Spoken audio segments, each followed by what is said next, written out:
A wealthy cowboy found a woman sleeping in a broken ranch house. What he did next changed everything.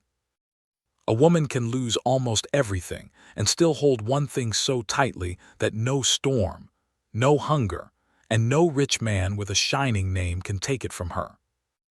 That was what Caleb Whitmore learned on a cold October morning, when he rode alone through the dry hills north of Abilene and found smoke rising from a ranch house that should have been empty. Caleb was known across Kansas as a man who owned more cattle than some towns had people. His ranch stretched wide beneath the hard sky, with windmills, barns, hired hands, and fences that ran farther than a horse wanted to travel in one day. Banks listened when he spoke. Buyers waited when he held back his herd. Men at the county office stood straighter when he walked in wearing his black hat and weathered coat. But Caleb had never liked being called a millionaire. Money was a thing men talked about when they had nothing better inside them. Land, water, cattle, work, and a promise kept until the end, those were the things he trusted. That morning he was riding the east line alone, checking old creek beds after 2 years of poor rain. His foreman could count cattle. His hands could mend wire. But water was different. Water could make a ranch live or make it die with its eyes open. The sky was pale gray. The wind pushed dust low across the trail. Caleb's bay gelding slowed before Caleb pulled the reins, ears turning toward a hollow below the ridge. At first Caleb saw only the cottonwood trees, thin and bare, standing like tired men around an old homestead. Then he saw the house. It leaned a little to one side. Half the porch rail had fallen. 2 windows were patched with flour sacks. The barn roof sagged in the middle, and the south fence had given way so badly any wandering steer could step through without touching a post. Yet the yard was swept clean. That was what stopped him. Not the broken roof, not the poor fence, not even the thin smoke slipping from the chimney. The yard had been swept before sunrise. Every weed had been pulled from the path. A stack of split wood sat beside the door, straight as soldiers. Near the east wall, someone had turned a strip of stubborn ground into a small garden, with neat rows covered in straw to guard against frost. Caleb sat still in the saddle, looking at that small garden. It was not much, a few rows in poor soil, but in a country where most people quit long before winter, that garden looked like a flag planted in the dirt. Someone here was saying, "I am not gone yet." He dismounted and walked his horse toward the porch. The board under his boot gave a soft groan. The front door stood half open, moving a finger's width in the wind. "Hello, the house," Caleb called. No answer. He waited. A horse shifted somewhere behind the barn. A loose hinge tapped once, then again. Caleb stepped to the doorway and looked inside. The room was small and cold, though a few red coals still lived under the ash in the hearth. A table stood near the wall with a tin cup, a half-burned candle, and an open ledger filled with careful writing. A woman sat in a wooden chair beside the fireplace, asleep with her boots still on and one hand resting on the ledger page. She looked as if she had only meant to close her eyes for one breath. Her dress was faded brown, clean but worn thin at the cuffs. Her dark hair had slipped loose from its pins. There was a small bruise of exhaustion beneath each eye. One hand was wrapped with a strip of cloth, and even in sleep her fingers curled slightly as if they were still holding a tool. Caleb did not step inside. He had entered many homes in his life, some grand, some poor, some full of noise, some full of grief. But there was something about this room that made him keep his boots on the threshold. Above the mantel hung a framed paper under cracked glass. He leaned just enough to read it. Rosewood Claim, registered 1871, Ellery County, Kansas. The name written below was faded but clear. Maribel. The woman opened her eyes before Caleb could move. She did not scream. She did not jump. She simply sat up, closed the ledger with one hand, and looked at him with eyes the color of rain clouds over dry land. "You are standing on private property," she said. Her voice was quiet, but it carried the strength of a locked gate. Caleb lifted both hands slightly, showing he meant no harm. "I am," he said. "Door was open, I called." "I heard." "Then you also heard me not come in." Her eyes moved from his boots to his hat, then to the fine leather reins in his hand. She knew what kind of man he was before he gave his name. People always did. A rich man's clothes could be dusty, but the world still recognized what money had protected. "Caleb Whitmore," he said, "from the Rocking W. I know who you are." Most folks said that with respect, some with envy. She said it like she was naming the weather. "And you are Mara Bell," he said, nodding toward the deed. Her face changed for only a second. Not fear, not softness, a guarded look as if he had touched something sacred without permission. "That paper is mine," she said. "I did not say it was." Men with large ranches usually come looking at small papers for a reason. Caleb glanced around the room, the cold hearth, the ledger, the mended curtain, the rifle standing unloaded in the corner, the careful order of a person fighting against loss with both hands. "I came looking for water," he said. "Didn't expect to find a woman sleeping with her boots on." "I was not sleeping," she said. Caleb looked at the chair, then at the ledger mark printed faintly on her sleeve. For the first time, the corner of his mouth almost moved. "No, ma'am," he said. "I suppose you were resting with your eyes closed." She stood then, and Caleb saw how tired she really was. Not weak. Weakness was different. This was the kind of tired that settled into bone after too many mornings of rising alone. "If you came to make an offer," Mara said, "save your breath." "I have not offered anything." "You will." The answer landed between them like a dropped nail. Outside, the bay horse blew softly through his nose. Wind moved through the broken porch rail. Somewhere in the barn, a board creaked. Caleb looked past her to the ledger on the table. Numbers lined the page: seed cost, flour, nails, debt paid, debt left.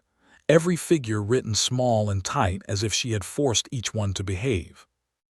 "You running cattle?" he asked. "Not anymore."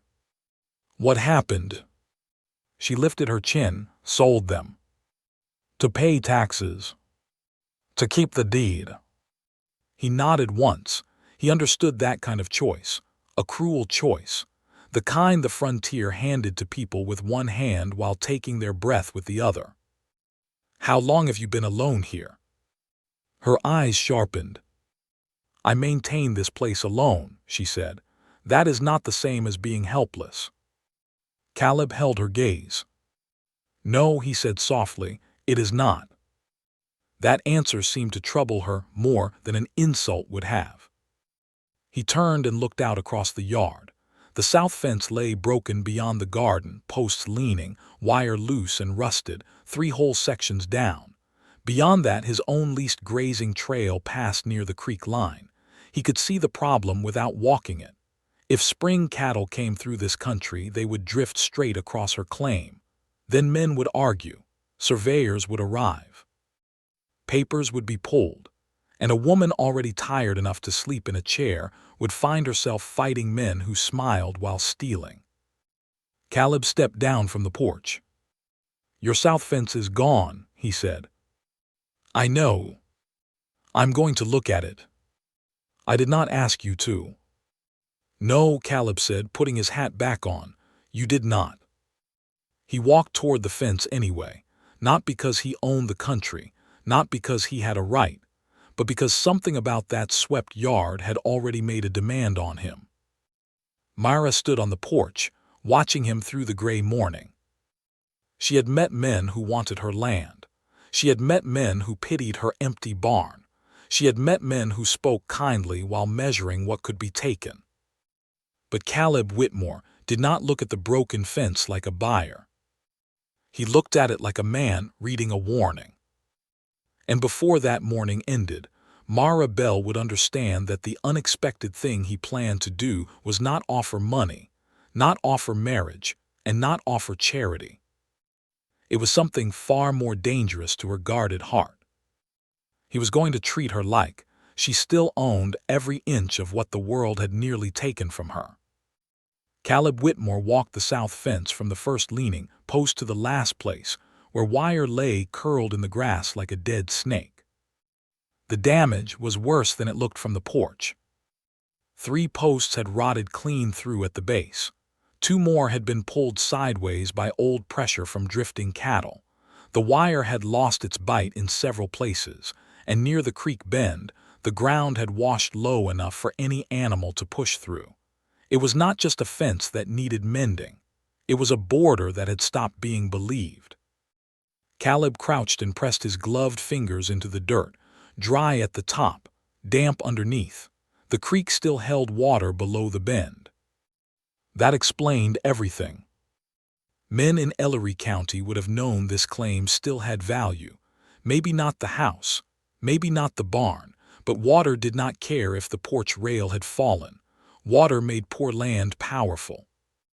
When Caleb returned, Myra was no longer on the porch.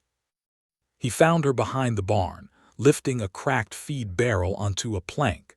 She was not strong in the showy way men like to praise from a distance.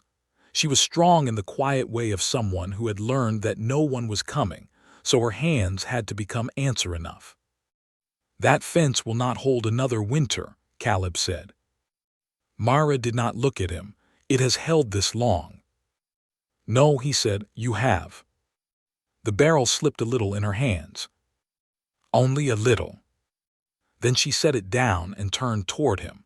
"Do you speak that way to all women living alone, Mr. Whitmore?" "I speak plainly when the truth is standing in front of me." Her eyes narrowed, not with anger but caution. Kindness was a thing she inspected before accepting. Caleb could see that. He had known women with soft lives and hard voices. He had known men with hard lives and soft hands. Mara Bell was neither. Her life had carved around her, but it had not hollowed her out. There was still fire in her. It was just banked low, hidden beneath ash, protected from wind. "How much?" she asked. "For the fence." "For whatever number you came back from that line carrying in your head." Caleb respected that. She had no patience for circling. 5 days' work, he said. 3 men if the weather holds. New posts on the low stretch. Wire tightened from the creek to the road. Maybe $35 in material. Her face did not fall, but something behind it closed. $35 might as well have been $300 to a woman, counting flour and nails in a ledger. She wiped her hands on her apron and looked toward the creek. "Then it will wait." "It cannot wait." "It will have to." "Myra." Her gaze came back fast at the use of her name. Caleb lowered his voice. "That fence protects more than a garden." "I know what my own fence protects." "Then you know any cattle crossing through will give a certain kind of man an excuse to bring papers against you." She stood very still. There it was, she knew. The wind moved the loose hair at her cheek. She reached up and tucked it behind her ear with fingers roughened by work. Her bandage had darkened at the edge, likely from open skin. "Who told you?" she asked. "No one had to." Her jaw tightened. "You are not the first man to notice the creek." "No." "And you will not be the last." "No." "Then say what you came to say." Caleb removed his hat and held it at his side. It was not a grand gesture. He did not even think about doing it. Some places deserved respect, and somehow that half-broken yard had become one of them. "I need winter access to that water," he said. "The East Fork on my grazing trail is dropping. Your creek bend still runs under the ice, even in a dry season. I can pay for a lease. Fair rate. In writing. No sale, no trick clause, no claim on your house, barn, or garden." Mara stared at him, as if he had spoken in another language. "A lease," she said. "Yes. Not a purchase. No. Not a loan. No. Not a favor I must spend the rest of my life being grateful for." Caleb's eyes held hers. "No." The silence after that was long. A crow called from the dead cottonwoods. In the barn, the hidden horse stamped once. The sound echoed through the old boards. Mara looked away first, but not because she was weak, because the offer had reached a place in her she did not want seen. "You could buy this land from under me if you wanted," she said quietly. "I could try." Her eyes came back. "Men like you do not usually say try. Men like me are wrong more often than they admit." For the first time, Mara's face changed in a way that almost looked like surprise. Caleb stepped back, giving her room to think. "I will pay for the lease. I will send men to mend the south fence because my cattle will depend on it. I will repair the barn roof before snow because any feed you store will be wasted if the roof keeps leaking. All of it in writing. You may add your own terms." "My own terms?" "It is your land." She studied him so carefully he felt as though she were reading brands on his soul. Then she said, "If your cattle damage the creek bank, you repair it." "Agreed." "If your men come, they take orders from me on my side of the fence." "Agreed." "If any paper is filed, my name stays first on the claim." "It is already first." "I want it written again." "It will be." "And if I ask your cattle off my water after the term ends, they leave." "Yes." The answers came too easily. That made her suspicious all over again. "Why?" she asked. Caleb looked at the house, the repaired woodpile, the straw-covered garden, the ledger he had seen by the cold hearth. He could have said it was business. That would have been partly true. The creek mattered. The winter trail mattered. A clean lease mattered more than fighting later. But the whole truth was harder. Because when he had seen her sleeping in that chair, boots on, hand still resting on the ledger, something old inside him had stirred. Years ago, before the rocking W became wide enough to need maps, Caleb had watched his mother sit awake at a table much like Mara's, counting coins by candlelight after his father died under a fallen horse. Men had come then too, men with soft voices, men with papers, men who said a widow should be reasonable. His mother had saved their first 80 acres by selling her wedding ring and working until her hands bled through winter. Caleb had never forgotten. He put his hat back on slowly. "Because I know what it looks like when someone is holding land with both hands," he said. "And I know the difference between a person who wants help and a person who wants respect." Mara looked down at the dirt between them. The answer had struck too close. He saw it in the way she pressed her lips together. He saw it in the way her shoulders lifted once, then settled. "My husband built that south fence," she said after a while. Caleb said nothing. "He died 3 winters ago. Fever took him after a cattle drive. I sold the herd the next spring. Everyone told me to sell the claim while the name bell still meant something. I told them the name bell meant this land, not the animals standing on it." Her voice did not break. That almost made it worse. Caleb looked toward the broken fence. "He built it well," he said. Mara's hand closed around the edge of her apron. A lesser man might have added comfort. Caleb did not. Some grief did not want hands laid on it. "I will bring the papers tomorrow," he said. "You read them as long as you need. If you do not like one word, you mark it." Mara nodded once. He mounted his horse and turned toward the ridge. Before he reached the trail, she called after him. "Mr. Whitmore." He looked back.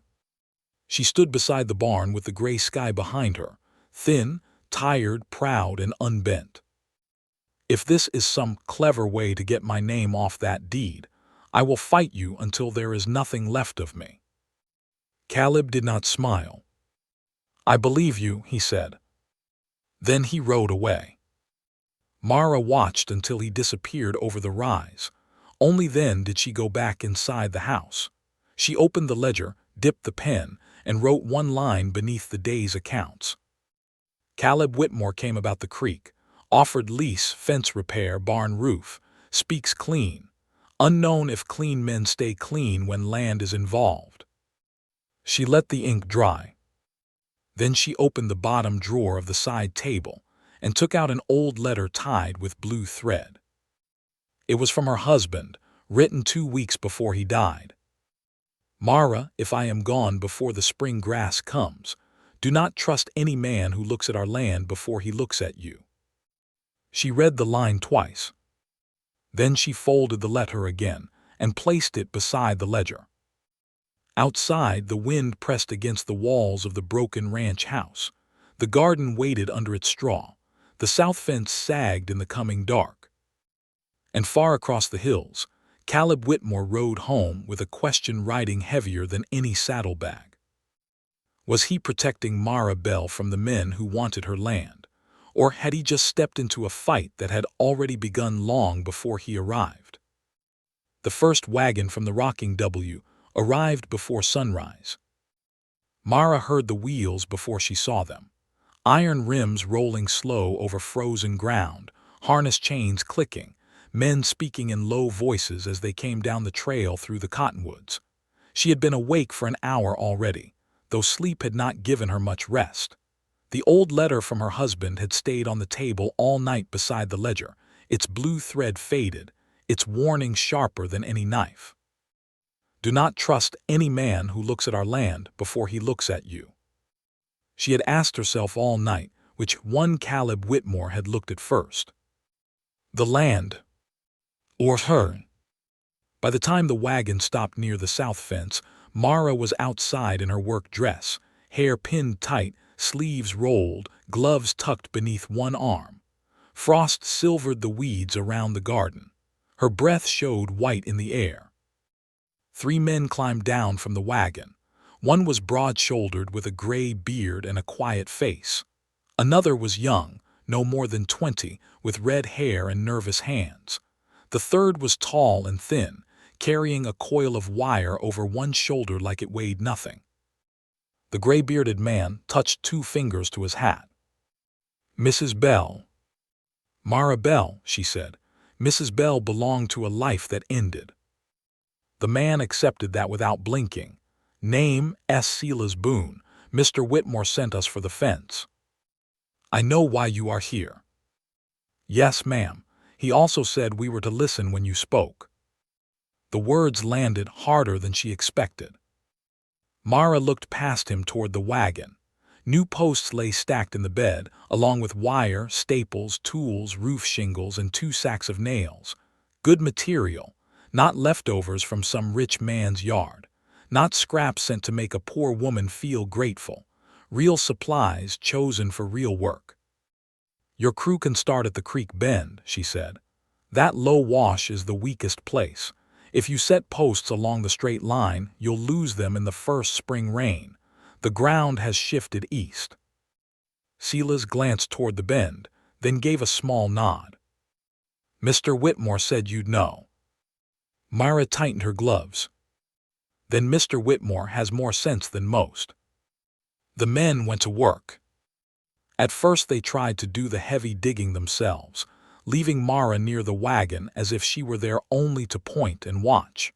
That lasted less than 10 minutes.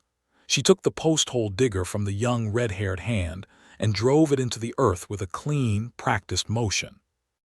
The boy stared. Mara looked at him. "If your mouth stays open in this cold, your teeth will freeze." Silas gave a rough cough that might have been a laugh. The boy turned pink and grabbed a shovel. For the next several hours, the south fence line came alive with work. Posts thudded into place. Wire unrolled in long, shining lines. Hammers rang against staples. Horses stamped in the cold. The smell of fresh cedar mixed with dust and frost. Mara worked beside them, not behind them. She measured the spacing. She marked the weak ground. She knew where her husband had set the old corners. She knew which posts had been replaced after the flood 2 years earlier and which ones were original. She knew the fence the way some people know a face they have loved and lost. By noon her hands ached. The old split across her knuckle opened beneath the bandage, but she wrapped it tighter and kept moving. Caleb Whitmore arrived when the sun stood pale above the ridge. He rode in without ceremony, a leather folder tucked inside his coat. Mara saw him before the men did, but she did not stop working. She set another post brace, pressed her boot against the base, and waited until the wire held steady. Only then did she turn. Caleb dismounted near the wagon. His eyes moved over the line first, then to the men, then to Mara's hand. "You're bleeding," he said. "It is not the first time. That does not make it useful. It makes it ordinary." He looked as if he wanted to answer, then decided not to. Instead, he took a clean folded cloth from his coat pocket and held it out. Mara stared at it. "I did not ask for that." "No. Do you always carry cloth for women you find bleeding on fence lines?" "I carry cloth because men bleed too." The answer was so plain that she almost accepted it too quickly. She took the cloth, more to end the moment than because she wanted help. It was clean, soft from washing and warmer than the air. She wrapped it around her knuckles without thanking him. Caleb did not seem offended. "I brought the papers," he said. "Then I will read them when the post line is finished." "They can wait." "Good." She turned back to the work. For a while, Caleb stood beside the wagon and watched, not in the way men watched women to judge whether they were doing work fit for them. He watched the line. He watched how Mara placed herself before each decision. He watched how Silas looked to her before shifting posts near the wash. And slowly, something in Caleb's face changed. Mara caught it once when she lifted her head. It was not pity. That would have angered her. It was not admiration in the soft, useless way some men admired struggle as long as they did not have to touch it. It was recognition. That troubled her even more. By late afternoon, the creek bend stood new and strong. The old sagging wire lay coiled aside. The fresh posts sat deep, angled against the ground like they meant to stay. Mara tested the tension with her gloved hand and gave one short nod. Silas looked at Caleb. She was right about the east shift. If we'd followed the old line, we'd have lost the brace before May. Caleb's gaze stayed on Mara. "I know." The way he said it made Mara look away first. They walked to the porch as the crew packed the tools. Caleb placed the leather folder on the small table outside, then stepped back. Mara opened it with cold, stiff fingers. The lease was clean, winter water access, limited cattle movement, payment listed plainly. Fence repair and barn roof repair included as terms, not charity, damage clauses, termination rights. No hidden purchase agreement, no debt transfer, no language that made her land answer for his cattle. She read every page. Then she read it again. Caleb waited without rushing her. Most men grew restless when a woman read slowly. They cleared their throats. They explained what did not need explaining. They smiled like patience was a gift they were giving.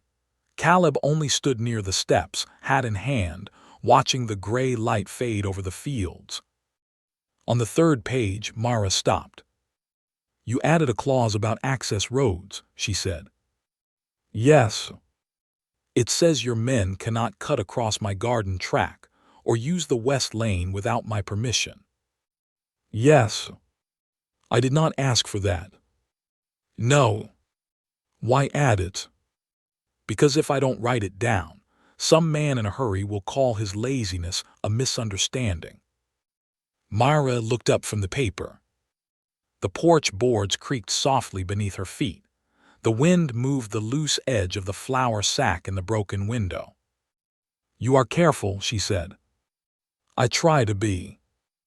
Careful men can still be dangerous." "Yes," Caleb said, "they can." She studied him for a long moment. Then she picked up the pen. Her hand paused above the line. The deed on the wall behind her seemed to weigh on the house. Her husband's letter waited inside the drawer.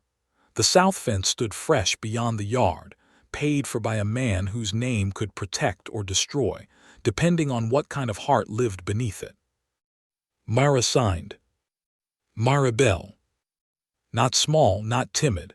Her name crossed the paper clear and firm. Caleb signed beneath his own section, then handed her one copy and kept the other. When the papers were folded, neither of them spoke. A strange quiet had settled over the porch.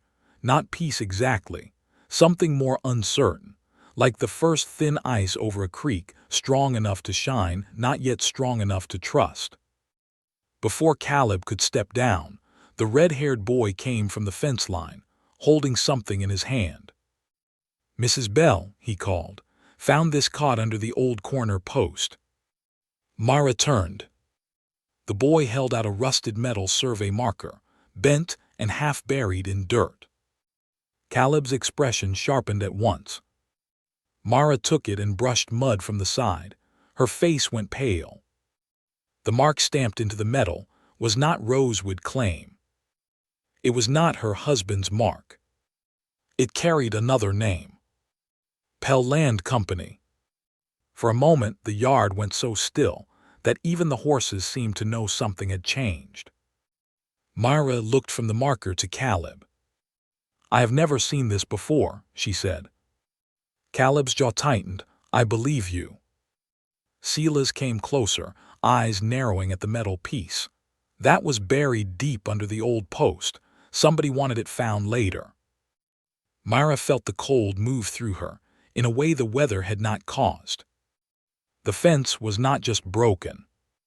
Someone had already been preparing to claim it. Caleb folded his copy of the lease and slipped it into his coat. "Myra," he said quietly, "has anyone come here asking about your land in the last few months?" She did not answer right away, because now she was remembering the rider who had stopped at the road in September, the stranger who had asked if the widow still lived there, the man with polished boots who had smiled too easily and said abandoned land often changed hands before winter. She had sent him away with a broom in her hand and anger in her throat. But she had never written his name down. The sky darkened over the broken old house. The fresh fence stood behind them, strong but suddenly not enough. And Myra Bell knew, with a slow fear she refused to show, that Caleb Whitmore had not arrived at the edge of her trouble. He had arrived in the middle of it. The first wagon from the Rocking W arrived before sunrise. Myra heard the wheels before she saw them. Iron rims rolling slow over frozen ground, harness chains clicking, men speaking in low voices as they came down the trail through the cottonwoods. She had been awake for an hour already, though sleep had not given her much rest.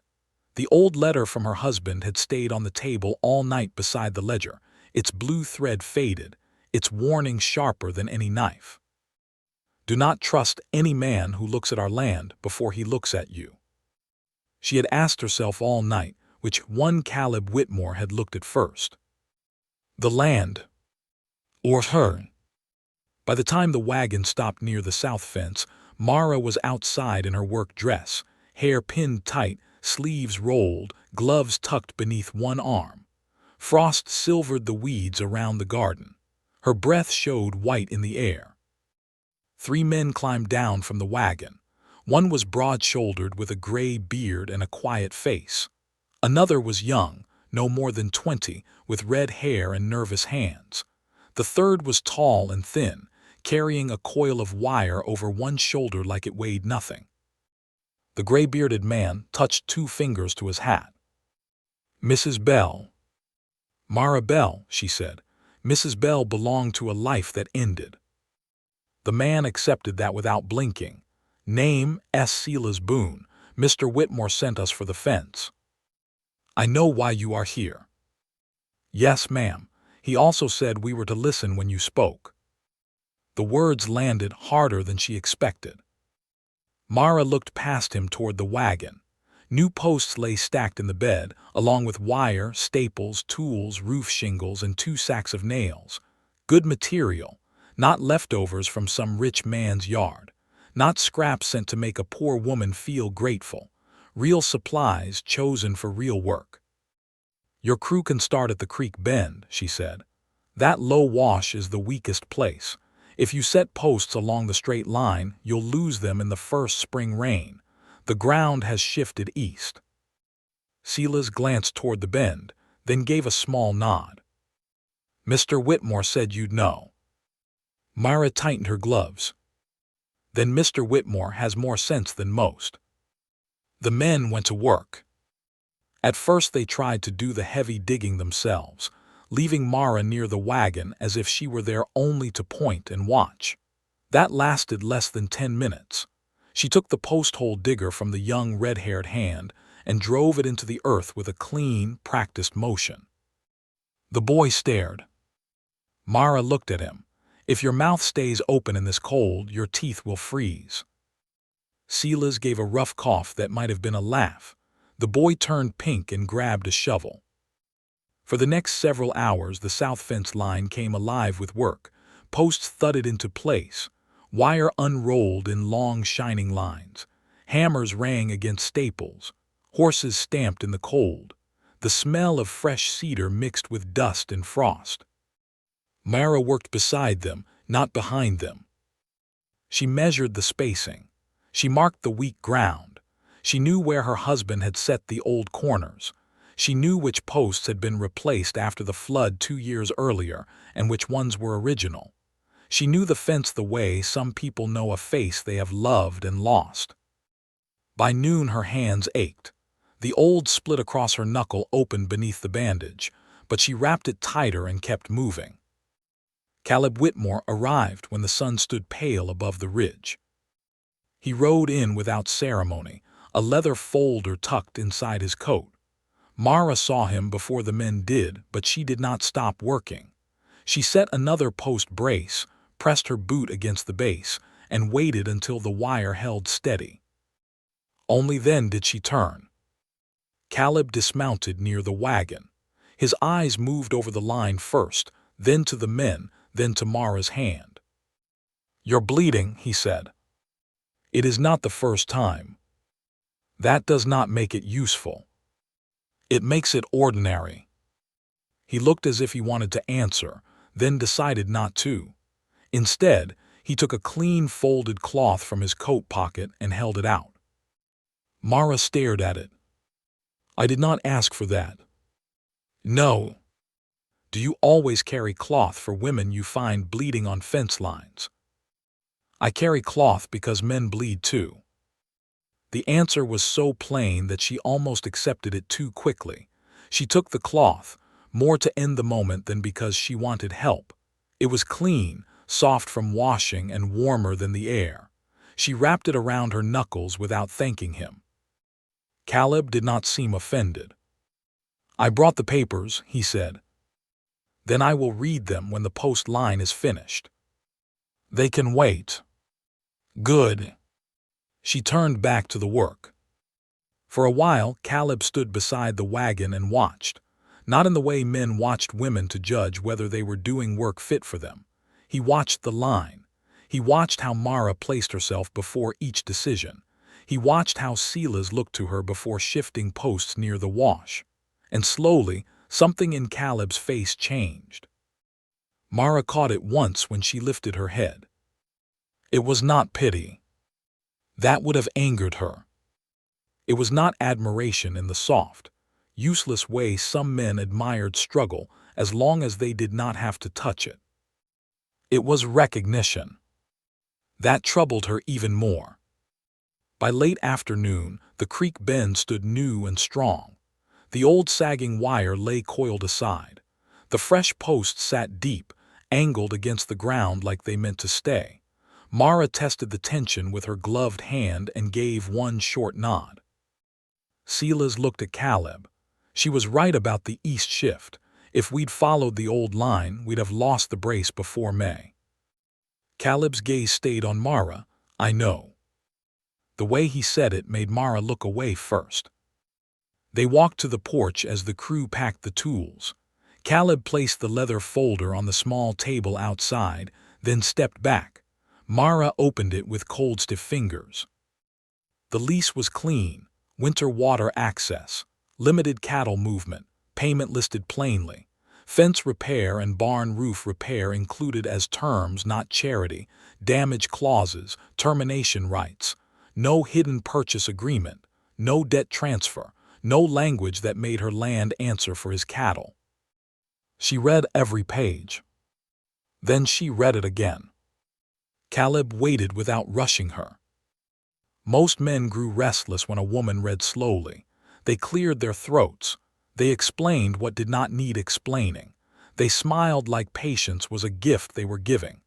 Caleb only stood near the steps, hat in hand, watching the gray light fade over the fields.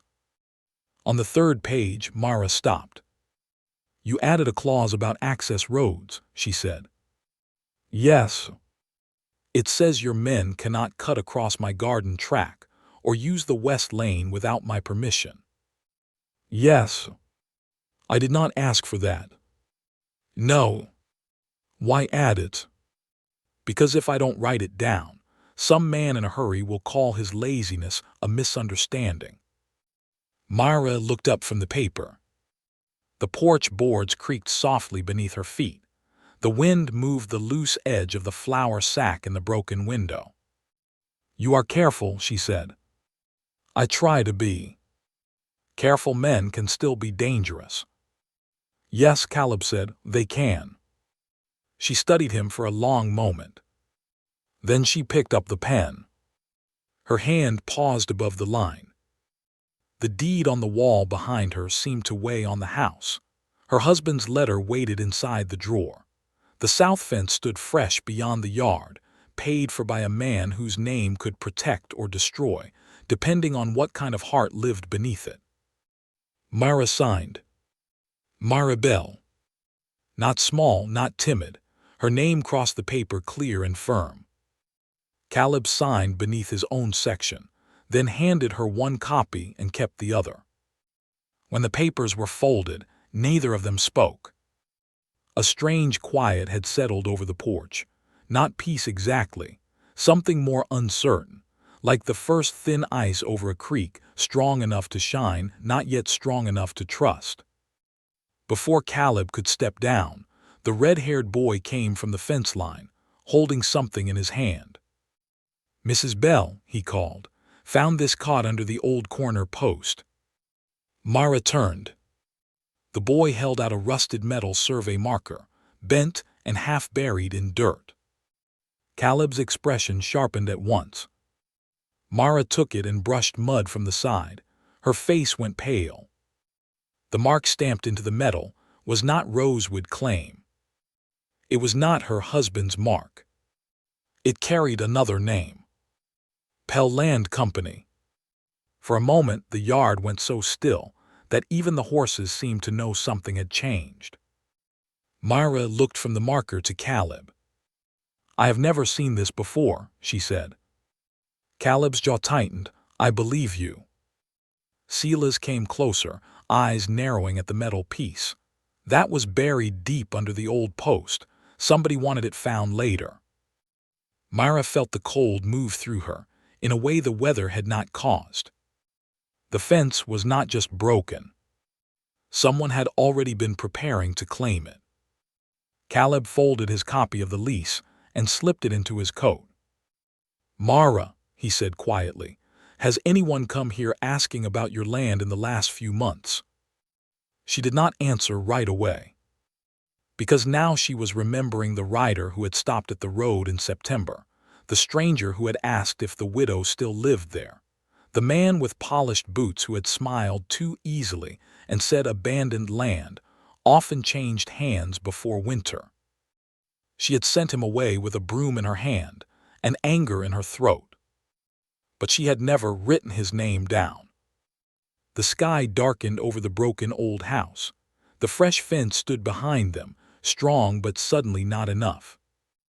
And Mara Bell knew, with a slow fear she refused to show, that Caleb Whitmore had not arrived at the edge of her trouble.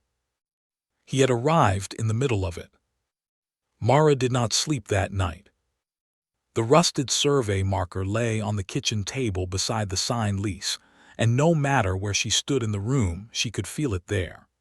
It was only a bent piece of metal, dull with dirt and age, but to her it looked like a snake that had crawled out from under the fence and curled itself beside her name. Pell Land Company. She had heard the name before. Everyone in Ellery County had. It came up in quiet talk at the mercantile, in bitter voices outside the land office, in the tired muttering of farmers who had gone in with deeds and come out with nothing but folded papers and hollow eyes. Pell did not ride in with guns blazing. He did not need to. He rode in with ink. That made him worse. Mara sat at the table with the lantern low and opened her ledger to September. She ran one finger down the page, past flour, salt, nails, lamp oil, and a note about a broken hinge. Then she found it. September 18, stranger at road, asked if claim was occupied, polished boots, gray coat, said weather would be hard. She stared at the line. She remembered him clearly now, not his name. That bothered her. She remembered the shine on his boots more than his face, remembered the way he had looked past her toward the house while speaking to her, as if she were no more than a locked door he expected to open soon. At the time, she had thought him a vulture circling a weak place. Now she understood he had already begun pecking. A horse moved outside. Mara stood fast, her chair scraping the floor. Her hand went to the old revolver near the stove. The sound came again, soft and familiar from the hitching rail. She crossed to the window. Caleb Whitmore stood in the yard. He had not come to the door. He had not called. He stood beside his bay horse in the cold, moonless dark, holding his hat in one hand, as if even at this hour he knew better than to force his presence into her house. Mara opened the door. "What are you doing here?" "Checking if you had light burning." "That is not an answer." "No," he said, "it is not." She pulled her shawl tighter around her shoulders. "I am not a child afraid of shadows." "I did not think you were." "Then why come?" Caleb looked toward the south fence, where the new post stood black against the pale ground. "Because men who plant false markers do not always wait for daylight."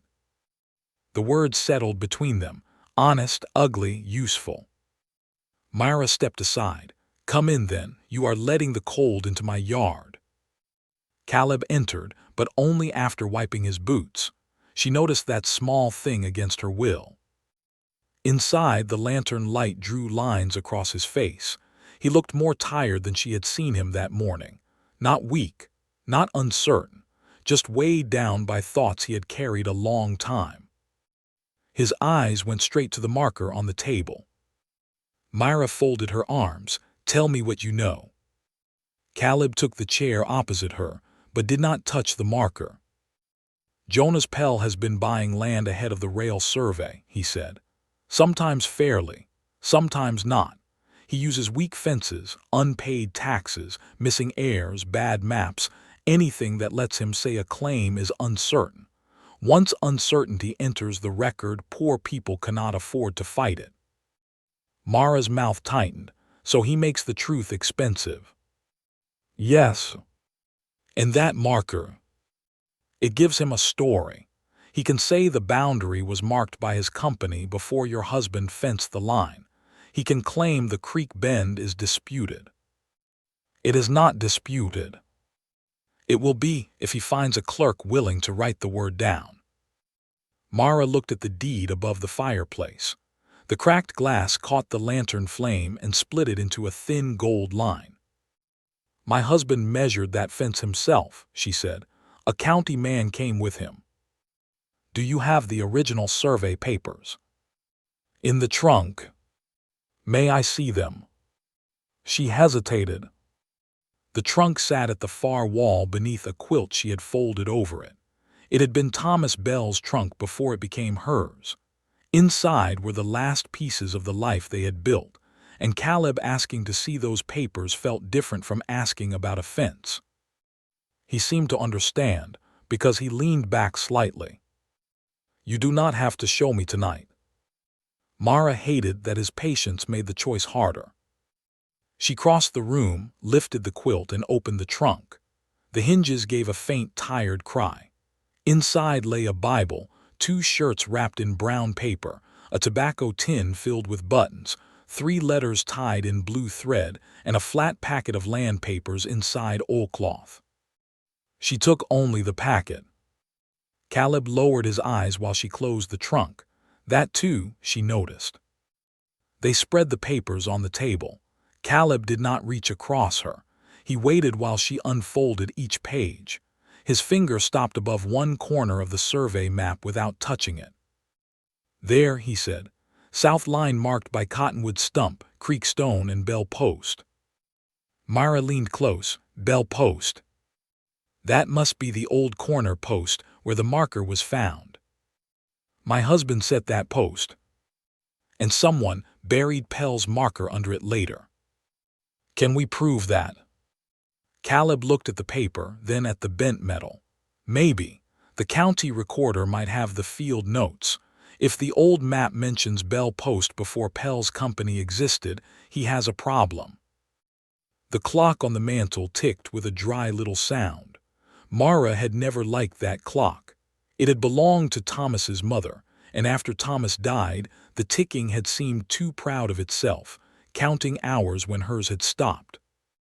Now she found herself listening to it like a heartbeat. I will go to Abilene tomorrow, Caleb said.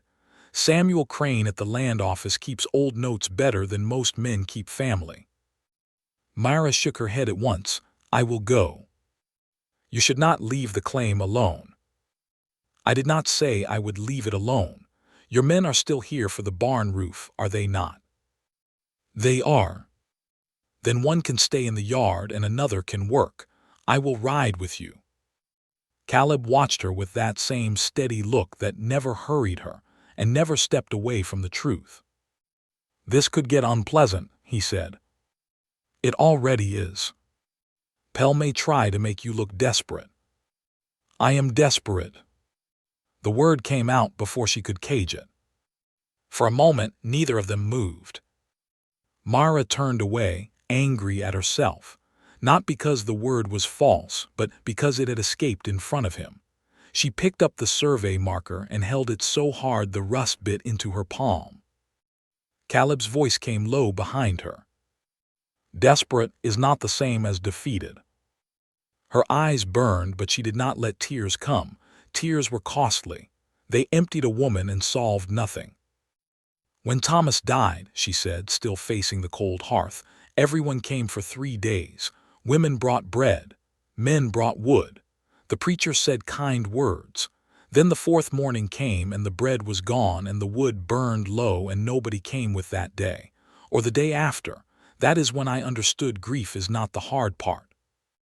Caleb said nothing. The hard part is keeping a roof after grief, keeping seed after grief, keeping your name after grief. Men talk as if widows are living memories. We are not. We are unpaid taxes, broken hinges, empty barns, and people waiting for us to give up. Her hand trembled once around the marker. Caleb stood, slow enough not to startle her. My mother was a widow, he said. Mara turned.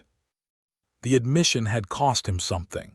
She saw it, not in his voice but in the way his hand rested on the back of the chair, fingers still. My father died with $47 in a coffee tin and more debt than cattle, Caleb said.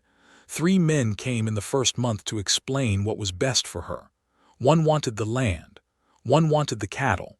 One wanted her hand because he thought marriage was a cheaper way to get both. Mara's face softened before she could stop it. What did she do? She told the first man to get off her porch. She sold the cattle before the second man could price them, and she married no one. A small silence passed between them. Different griefs recognized each other across the table. She must have been strong, Mara said. She was tired, Caleb answered. Strong came later because tired had no choice. That line stayed in the room. Outside, the wind leaned against the broken window patches. The lantern flame bent, then steadied. Mara placed the marker back on the table. Then we ride at dawn. Yes.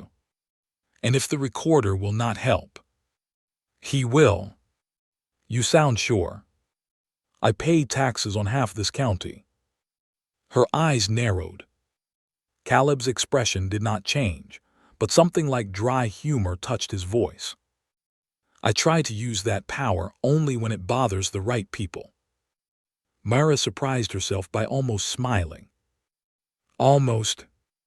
The next morning came bitter cold. Silas Boone stayed behind with the red-haired boy to watch the place and start the barn roof. Mara saddled her chestnut mare before Caleb arrived, a small rifle packed in the boot and the land papers wrapped inside her coat. Caleb looked at the mare, then at her. You were ready before sunrise. I told you I was riding. I heard you. Did you believe me? I am learning to. They rode east toward Abilene with the sky opening pale ahead of them. The road was hard with frost. Their horses' breath lifted white. Neither spoke much at first. Some journeys needed silence at the beginning. But halfway to town, they passed the old stage road, and Mara saw fresh tracks crossing from the south. 3 horses. 1 wagon. Heading toward Rosewood Claim. She pulled her mare to a stop. Caleb saw the tracks a heartbeat later. His face changed. Mara's hands tightened on the reins. Those were not there yesterday. No. The wind moved dust across the road, already softening the edges of the marks. Someone had waited for them to leave. Caleb turned his horse back toward the ridge, eyes hard now beneath the brim of his hat. We ride back, he said. Mara was already turning. Behind them, the land office and its answers waited in Abilene. Ahead of them, smoke had begun to rise from the direction of her broken ranch house. Mara Bell rode like a woman chasing the last piece of her life. The cold air cut against her face. Her chestnut mare stretched hard beneath her, hooves striking the frozen road in a fast, steady rhythm. Beside her, Caleb Whitmore rode low in the saddle, one hand near the reins, the other resting close to the coat where he kept his revolver. He did not draw it. He did not speak wild promises. That steadiness frightened Mara more than anger would have. Because Caleb had seen the smoke too. It rose thin and dark beyond the ridge where Rosewood Claim sat hidden among dead cottonwoods. Not chimney smoke. Chimney smoke drifted pale and lazy when a hearth was lit proper. This was rougher, dirtier, pushed sideways by wind. Something was burning. Mara bent over her horse's neck. Come on, girl, she whispered, please. The mare answered with speed. By the time they reached the high trail above her land, Mara could see the yard below. The house still stood. The barn still stood. For one sharp second, relief almost loosened her grip. Then she saw the smoke coming from the garden. Her garden. The straw rows along the east wall were burning in patches, not high flames, but black smoking lines across the winter bed. Someone had dragged burning brush through them, slow enough to ruin what had been planted, but not enough to burn the house and bring a sheriff too easily.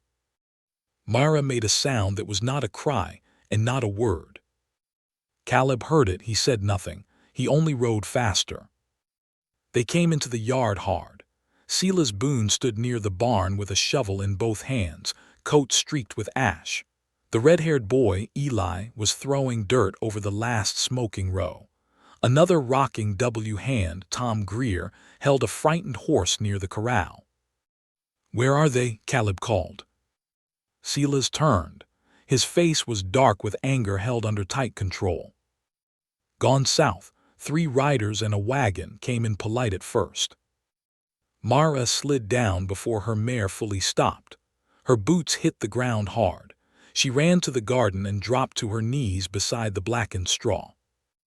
The garlic rows were ruined at the edge. Not all of them, but enough. Enough to say, "I can touch what you love." Enough to say, "Next time it may be worse." Her hands hovered over the burned soil. She did not know what to do with them. She had planted those cloves when her fingers were numb. She had covered them one by one, telling herself spring would come if she gave spring a place to arrive. Now the ground smelled of smoke. Eli stood nearby, pale and shaken.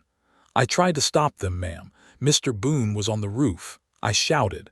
"One man pushed me down by the woodpile." Myra looked up sharply. "Are you hurt?"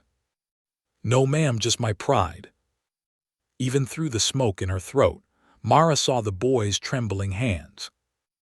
"You did right to live," she said. "Pride grows back slower than skin, but it grows." Eli swallowed and nodded.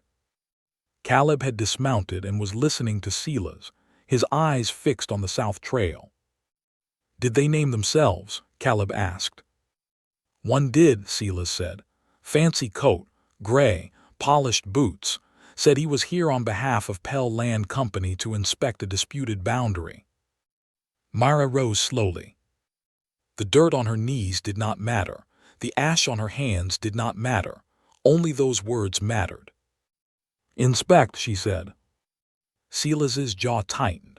Then one of his men kicked your straw rows loose. Another dropped a match before I got down from the roof. Caleb's voice went quiet. "Did they touch the house?" "No." "The deed?" "No, door was barred." Mara turned toward Caleb. "They knew we left." "Yes." The answer was soft, but it carried weight. "They knew," she repeated. "We had not even reached Abilene." Caleb looked at the tracks cutting through the yard. Wagon wheels, 3 horses, one set of polished boot prints near the garden, another near the porch steps. He crouched and touched the ground, then looked toward the road. "They were watching," he said. Mara's stomach tightened. Not just circling, watching. Watching her house, watching Caleb's men, watching the road, waiting for the moment she stepped away from the land so they could make the land feel unsafe under her feet. She walked to the porch and pushed the door open. Inside, the room was mostly as she had left it. The ledger still sat beneath the blue-threaded letter. The cold hearth smelled of old ash, but one thing had changed. A paper lay on the table. Mara stopped in the doorway. Caleb came behind her but did not enter until she stepped forward. That mattered even now. The paper was folded once. Her name was written on the outside. Mrs. Mara Bell. She hated that they had used the name like they knew her, like Thomas was a handle they could turn. She opened it. The writing was fine and smooth. Mrs. Bell, due to uncertainty surrounding the southern boundary and long-standing water interests attached to adjoining parcels, Pell Land Company advises immediate sale before legal action reduces the value of your claim. Our previous offer remains generous.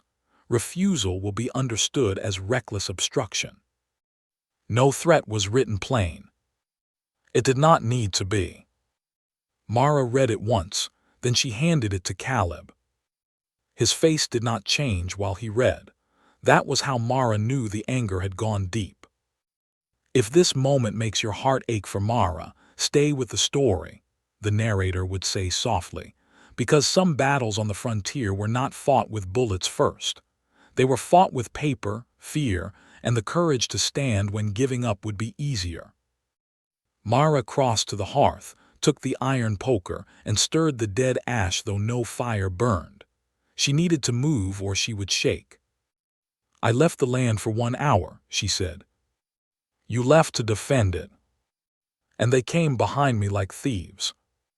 "Yes." She turned on him. Do not agree with me so calmly. Caleb looked at her then, and in his eyes she saw a storm held behind a closed door. I am calm because you need someone thinking clear. I need my garden back. I know. I need my husband's fence to stop being used against me. I know. I need men like Pell to stop deciding a woman alone is a loose nail they can pry up. Caleb stepped closer, not too close, just enough that his voice did not have to rise. Then we make him choose a public road instead of a private threat. Mara breathed hard, staring at him. What does that mean? It means we go to town, but not today. Today we collect proof, tracks, letter, marker, names from Silas and Eli. Tomorrow we ride to Abilene with witnesses. And if Pell reaches the recorder first? He might. Then what? Then we show the whole county what he is doing. Mara laughed once, bitter and low. The whole county already knows what he is doing. They whisper about it after church and still sign when he comes. Because each one thinks they are alone. The room went quiet. Caleb held the letter out to her, and this time his hand was not completely still. Do not let him make this just your fight, he said. Mara looked at his hand, then at the letter, then at the deed above the mantel. For 3 years she had survived by refusing to need anyone. Need had felt too close to surrender, too close to becoming the widow everyone pitied and no one stood beside. But as smoke curled past the broken window and the smell of her burned garden crept into the house, she understood something she did not want to understand. A woman could own land alone. But maybe she did not have to defend truth alone. She took the paper back. What do you need me to do? She asked. Caleb's answer came without hesitation. Write everything down exactly as it happened. A faint, tired smile touched her mouth and disappeared. That, Mara said, reaching for her ledger, I know how to do. By late afternoon, Rosewood Claim had changed from a wounded homestead into a quiet courtroom of evidence.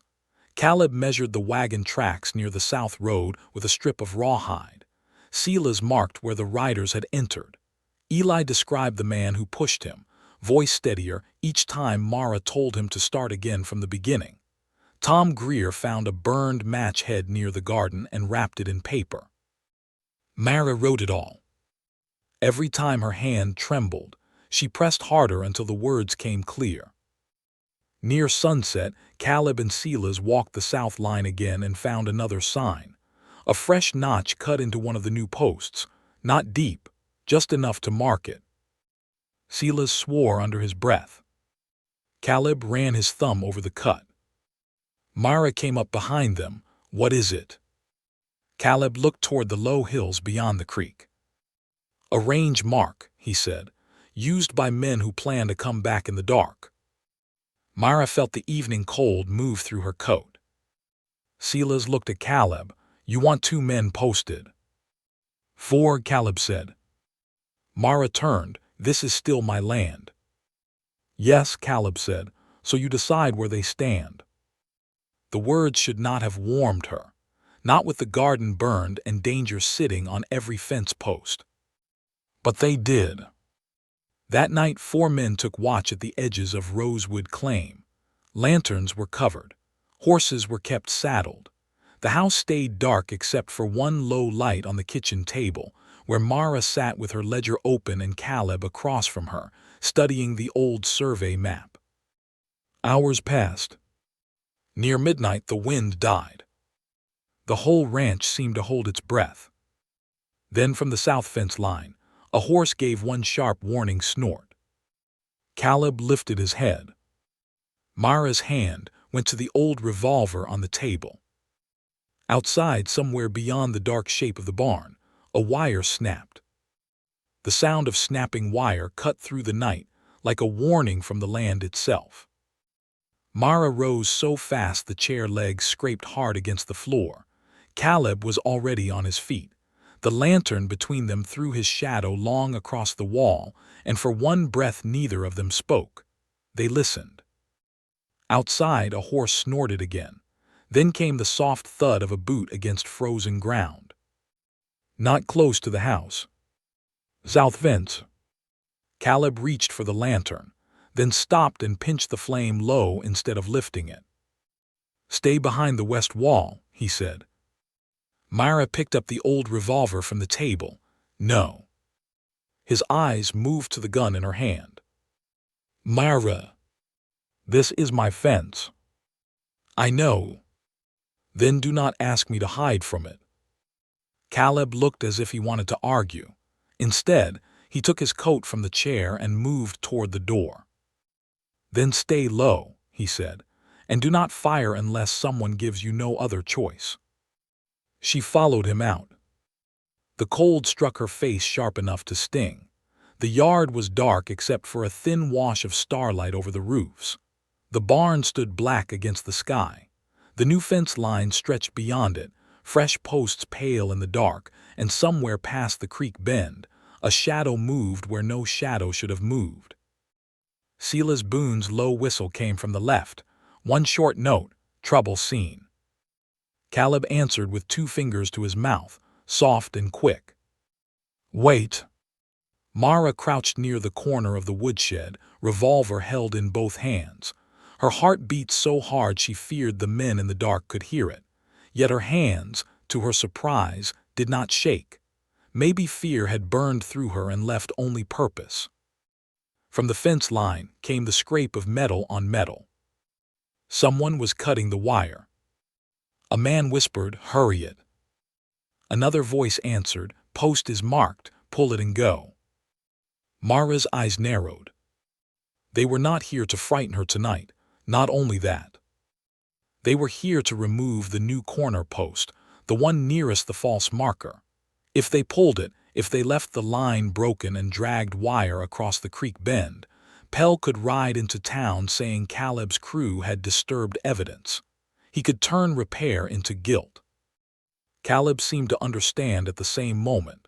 His jaw tightened beneath the brim of his hat. He stepped forward into the open. "That post stays where it is." The darkness went still. Then a rider swore. A lantern flared near the south fence, uncovered by one of Caleb's men. Light spilled across the field, catching 3 figures in coats and hats. One stood with bolt cutters in his hands. Another held a rope looped around the new corner post. The third sat mounted, face half hidden by a scarf. Silas and Tom Greer came from opposite sides like ghosts stepping out of the ground. Eli stayed back near the barn with a rifle pointed downward but ready. The man with the rope dropped it. The mounted rider lifted both hands slightly. "Easy now. We were told this line was open range." Caleb walked closer, slow and steady. "At midnight." The man with the cutters tried to tuck them behind his leg. Silas gave him one look, and the man stopped. Mara stepped out from the woodshed. The lantern light touched her face. All 3 strangers looked at her, and she saw the same thing in their eyes she had seen too many times before. Surprise. As if the land might belong to her on paper, but they had not expected her to stand on it in the dark. "You came onto Rosewood Claim," Mara said, her voice carrying clear across the frozen yard. "You cut my wire, you tied rope around my post. Say who sent you." No one answered. Caleb did not speak for her. He did not step in front of her. He only stood at her right side, close enough to help, far enough to make it clear the question was hers. The mounted man looked at Caleb. "We don't want trouble with the rocking W." "Then answer Mrs. Bell," Caleb said. The man's mouth tightened. "Pell said the line was under review." Mara felt the name strike her, but she did not let it move her face. "Jonas Pell sent you." "I said Pell said the line was under review." "That is not the same thing." He looked away. Caleb's voice lowered. "It is close enough for a sheriff." At that, the man with the cutters took one quick step backward. Silas was on him before he made a second. Not rough, not cruel, just firm enough to end the idea. He took the cutters from the man's hand and tossed them at Caleb's feet. Myra looked at the broken wire, the rope, the fresh scar on the post. "Eli," she called. The boy came forward from the barn. "Bring my ledger." His eyes widened. Now. Now. He ran to the house. The three strangers stood under the lantern glow while Caleb's men watched them from every side. Nobody raised a gun. Nobody shouted. The quiet made it worse for the men who had come expecting darkness and fear. Eli returned with the ledger and a pencil. Mara opened to a clean page, placed it on a fence rail, and began writing. Date, hour near midnight. 3 unknown men entered south boundary. Wire cut. Rope placed around corner post. Tools taken. One man states Pell said line was under review. She looked up. Names. The mounted man laughed without humor. "You think I'm giving you my name?" Mara dipped her pencil again, calm as church bells. "One man refused name," she said aloud as she wrote. "Mounted, brown scarf, gray coat, scar at left cheek." The man's smile disappeared. She turned to the second. "Name." He swallowed. "Harvey Mills." The third spoke quickly. "Denton Price." Mara wrote each name with care. Then she looked back at the mounted man. He stared at Caleb. "You going to let her do this?" Caleb's eyes were cold. "I am enjoying how well she does it." For a moment, something fierce and painful moved through Mara's chest. She pushed it down. There would be time later to feel. Now there was work. Silas found a folded paper inside Harvey Mills's coat. He handed it to Mara without opening it. Mara unfolded it near the lantern. It was not signed, but the message was clear. South Bell Post must be loose before county inspection. Remove visible repair if possible. Leave marker exposed. Mara read the words twice. Caleb came closer. "May I?" She handed it to him. As he read, his face went hard in a way she had not seen before. The anger was still quiet, but now it had shape, direction. "This is enough," he said. "For what?" Mara asked. "For Samuel Crane, for the sheriff, and for every rancher Pell has leaned on since spring." The mounted man shifted in the saddle. "That paper don't prove who wrote it." "No," Mara said, taking it back, "but it proves what you came to do." Silas looked to Caleb. "Want them tied till morning." Mara answered first, "No." Caleb glanced at her, surprised. She folded the paper and placed it inside the ledger. "They will ride to Abilene with us at first light," she said. "If they run tonight, their names and descriptions still go ahead of them. If they stay, they can explain to the sheriff why they were cutting a widow's fence in the dark." The word widow hung in the cold air. Mara rarely used it for herself. Tonight she used it like a witness. The men looked at one another. Their courage, which had depended on her being frightened, began to thin. Caleb nodded once. "You heard her. Sit by the barn, hands where we can see them." The rest of the night passed slow and bitter. No one returned to sleep.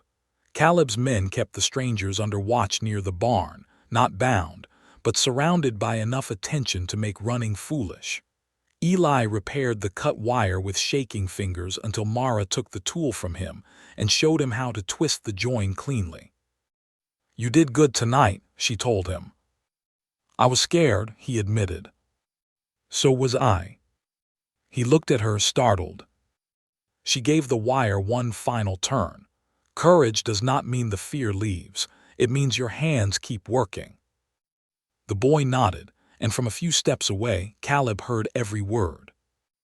Near dawn, Myra went inside to warm coffee. Caleb followed only as far as the doorway. "You were right," he said. She turned, coffee pot in hand. "About what?" "Not hiding." She looked down at the pot. then back at him. The first pale light touched the torn curtain behind her. "I was afraid," she said. "I know. I do not like that, you know. I know that too." For the first time since the smoke rose from her garden, Mara's face softened. Just a little. Enough for Caleb to see the woman beneath the fight.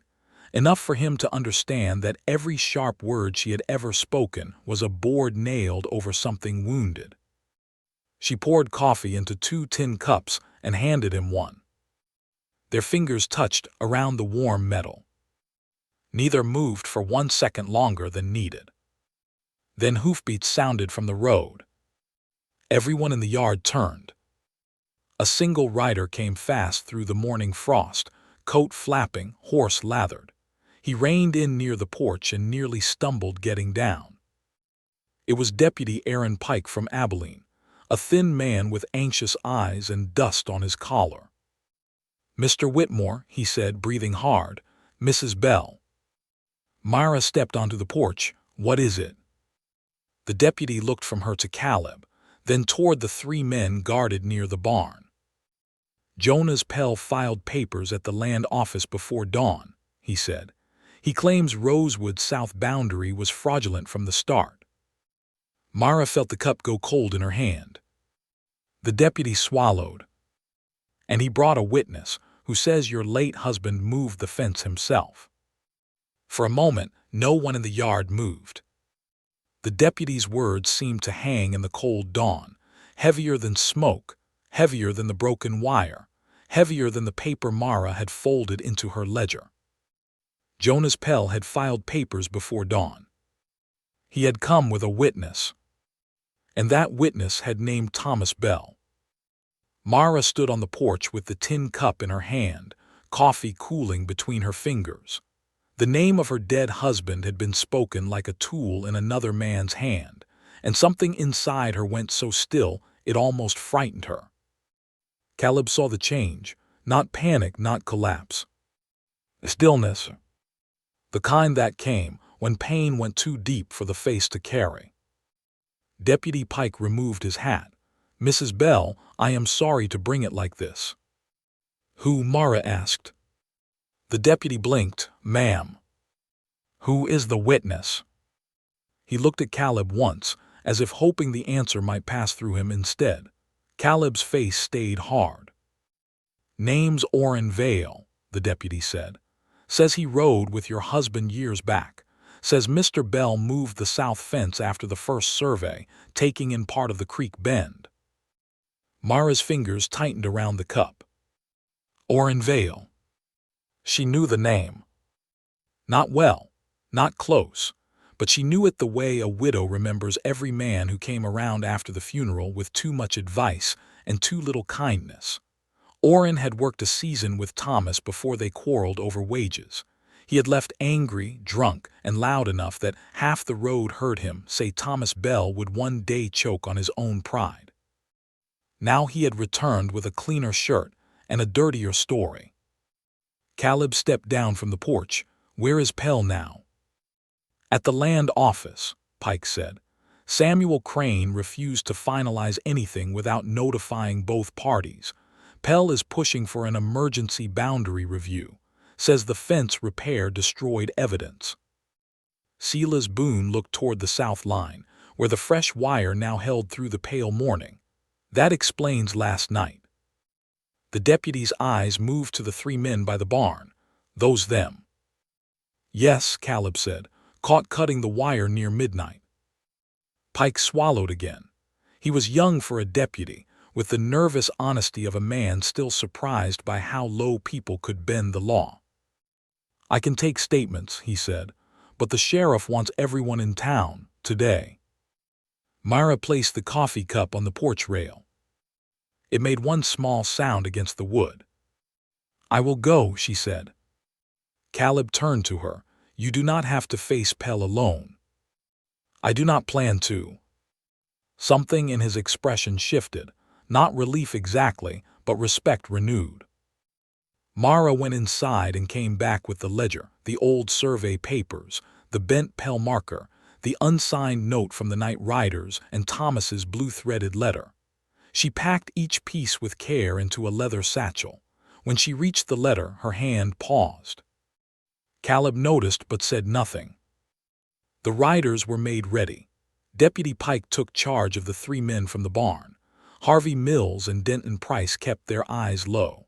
The mounted man with the brown scarf still refused his name, but the scar on his cheek marked him well enough for any sheriff. Before leaving, Myra walked to the burned garden. The blackened straw lay flat beneath the morning frost. She crouched and touched one ruined row with 2 fingers. Ash clung to her glove. Caleb came no closer than the garden gate. "We will replant it," he said. She did not look back, not we. A small silence followed. Then Mara stood and turned. "I will replant it," she said. "You may bring water." Caleb's mouth softened at the edge. "Fair terms." That almost smile came to her again, weak but real. Then it disappeared as she mounted her mare. The ride to Abilene felt longer than any ride Mara had ever taken.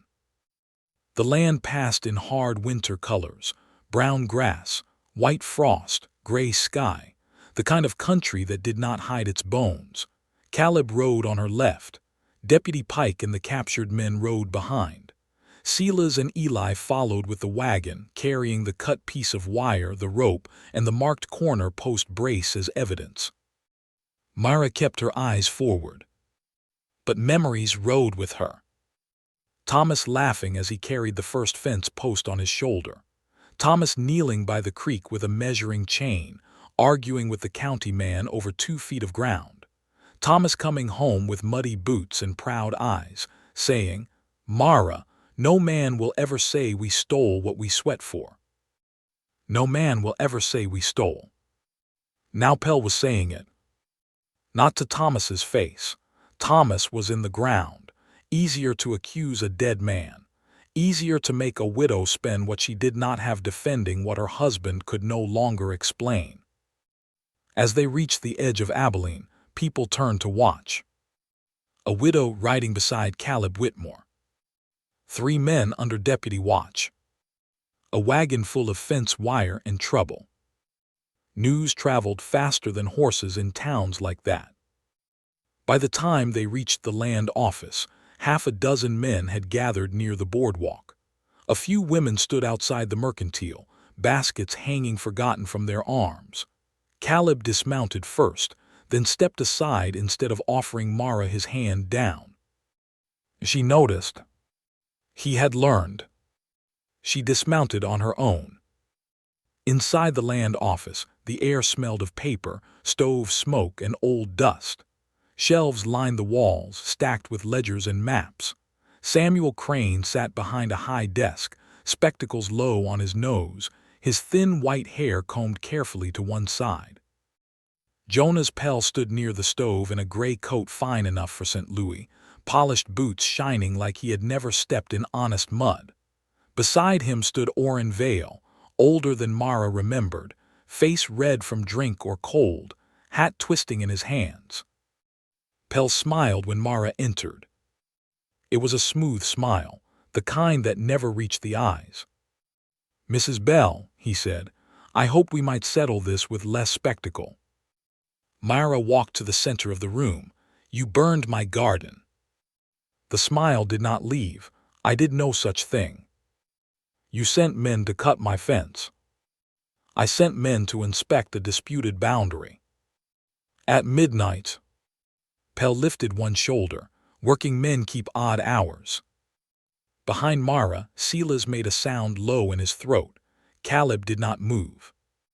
Samuel Crane tapped the desk once with his pencil. "Mr. Pell, this office will stay civil." "Of course," Pell said. "I only mean to resolve a long-standing irregularity." Myra turned toward Orrin Vale. He looked away. She had thought anger would rise in her when she saw him. Instead, she felt something colder. Pity, maybe, but not gentle pity. The kind one feels looking at a man who had sold the last clean corner of himself. "Orrin," she said. He shifted. Mara. You told them Thomas moved the fence. His jaw worked. I told the truth as I recall it. No, she said. You told the price you were paid. Pell's smile thinned. Careful, Mrs. Bell. Caleb took one slow step forward. Pell looked at him. Caleb said nothing. That silence did more than a threat would have. Samuel Crane opened a ledger. Mrs. Bell, Mr. Pell has filed for emergency boundary review on the claim known as Rosewood. He presents witness testimony stating the south fence was moved after original registration. Mara placed her satchel on the desk. And I present the original survey, the county field notes if you still keep them, a false marker buried under my husband's post, written evidence of men sent to remove that post, 3 men caught cutting wire, and a deputy who can say they were brought in from my land this morning. The room changed. Pell's eyes flickered only once. Samuel Crane sat straighter. False marker, he said. Mara unwrapped the rusted metal and set it on the desk. The old recorder leaned forward. Caleb watched Pell, not the marker. Pell's face remained smooth, but his right hand closed slowly at his side. Samuel turned the marker with one finger. Pell Land Company. It was found under the old south corner post, Mara said. The same post Mr. Pell claims my husband moved.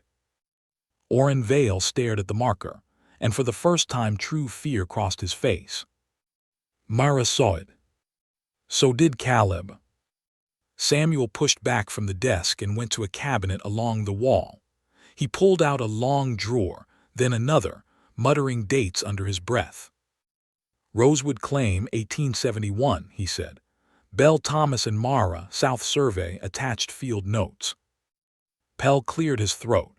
Recorder Crane, before we rely on aged notes, I must insist that memory from living witnesses carries equal consideration. Samuel did not turn around. Ink ages better than memory when memory has been drinking.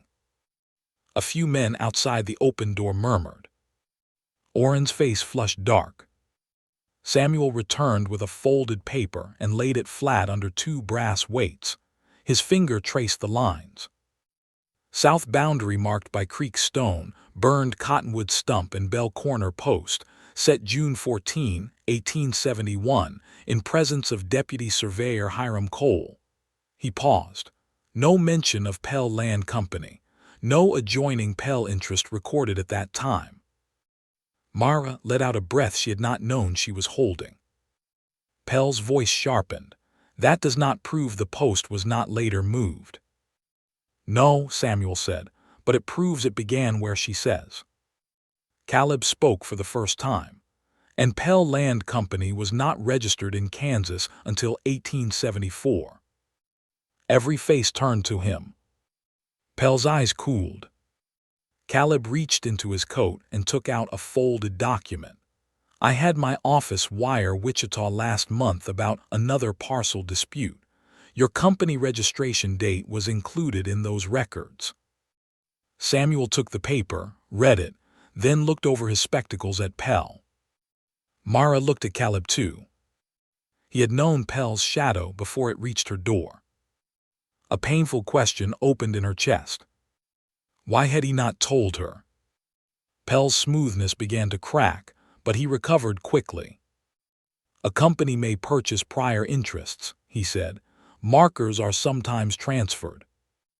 Then show the transfer, Samuel said. Pell said nothing. The silence was answer enough. Then Orrin Vale moved. It was small at first, only a step backward, then another. His hand slid toward his coat pocket. Caleb saw it. So did Deputy Pike. Orrin, the deputy warned. But Orrin was not reaching for a weapon. He pulled out a folded envelope, crushed in his fist, and stared at it like it had burned him. Pell turned sharply. Mr. Vale. Orrin's breathing grew loud. Mara's heart began to pound. What is that? She asked. Orrin looked at her then, and the shame on his face was worse than any insult he could have given. "I didn't know they'd burn your garden," he said. Pell stepped toward him. "Be quiet." Caleb moved once, placing himself between Pell and Orrin without touching either man. Orrin held out the envelope. Mara did not take it. Samuel did. Inside were 2 bank drafts and a written promise of payment upon successful boundary reversal. The land office went silent. Pell's face had gone pale with fury. Myra looked at Orrin. "Why?" His mouth trembled. "Debt." "That is not why," she said. He lowered his eyes. Mara knew then. Debt may have opened the door, but bitterness had walked through it willingly. "You hated Thomas," she said. Orrin looked toward the floor. "He cheated me." "No," Mara said softly. "He fired you because you came drunk to the cattle pens." Orrin flinched. Outside, more people had gathered near the open door. The story was no longer private. Pell had dragged her husband's name into town, and now the town was watching that lie come apart.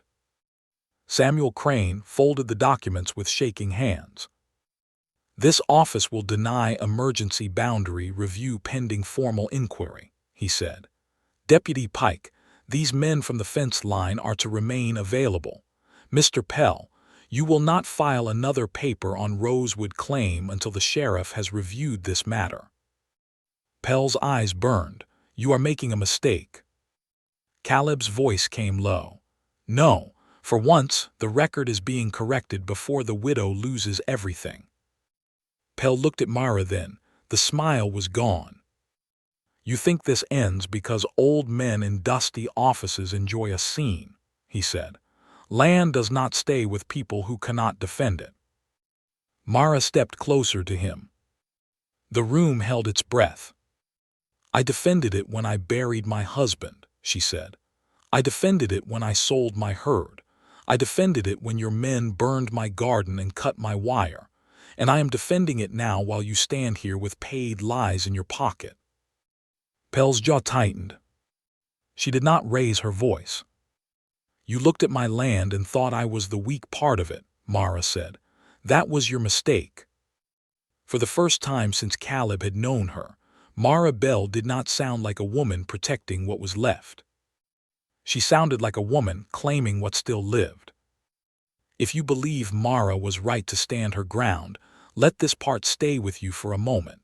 Some stories are not about a person being saved. They are about the moment they remember they were never powerless." Samuel called for the sheriff. People outside began whispering, not the old kind of whispers that fed on a widow's trouble, but a different kind. The kind that carries truth from one porch to another. Mara turned away from Pell and reached for her satchel. Her fingers shook only once. Caleb saw it. She saw him seeing it. And the warmth she had begun to feel toward him suddenly tangled with the question still burning inside her. When they stepped outside, the crowd made room. Some nodded to her. One older woman touched Mara's sleeve and whispered, "Your Thomas would be proud." Mara nearly broke then, but she held herself together until she reached her horse. Caleb came beside her. "Mara," he said. She turned on him before he could say more. "You had papers on Pell before all this." His eyes held hers. "Yes." "You knew he was circling land." "Yes." "You knew enough to wire Wichita." "Yes." "Were you protecting me?" she asked, voice low and hurt. "Or were you waiting to see if my creek became useful enough to protect?" Caleb took the question without flinching. But his silence lasted one heartbeat too long. That was all Mara needed. She mounted her horse, face pale with anger and pain. "Mara," Caleb said again. "No," she said, "not now." Then she turned her mare toward Rosewood, leaving him in the street with the whole town watching, and the first real wound between them not made by Pell at all. Mara did not look back once on the ride home. Not when Abeline's wooden storefronts fell behind her. Not when the whispers of the crowd faded into the wind. Not when Caleb's horse started after her, then slowed, as if even the animal understood there were distances a man could not close by riding faster. The road to Rosewood felt colder than it had that morning. Mara kept both hands tight on the reins. Her satchel bumped against her side with every stride, heavy with papers that should have made her feel safe. The original survey had been found. Pell's lie had cracked in front of the land office. Orrin Vale had shown the proof of payment. Men who had laughed at widows and boundary lines now had to answer to a sheriff. By every common measure, she had won the day. So why did her chest hurt, as if something had been taken? Because the question would not leave her. Had Caleb protected her because he saw her? Or because her creek was worth protecting? The thought shamed her. It angered her. It made her want to turn around and apologize, then made her grip the reins harder because she was tired of apologizing for wanting the truth. When she reached Rosewood Claim, Silas Boone was waiting near the barn with Eli. Both men looked up fast. "How'd it go?" Eli asked. Mara dismounted slowly. Pell's filing was denied. The boy broke into a grin. "Then we won." Mara looked toward the burned garden. "For today?" Silas studied her face. He had the sense not to cheer too loudly around a woman who had come home carrying more than victory. "Mr. Whitmore behind you?" he asked. "No." That answer said enough. Silas nodded once and went back to the barn roof without another question. Mara took the satchel inside. The house seemed smaller after the land office. Quieter, too. The deed still hung above the mantel, its cracked glass catching the thin afternoon light.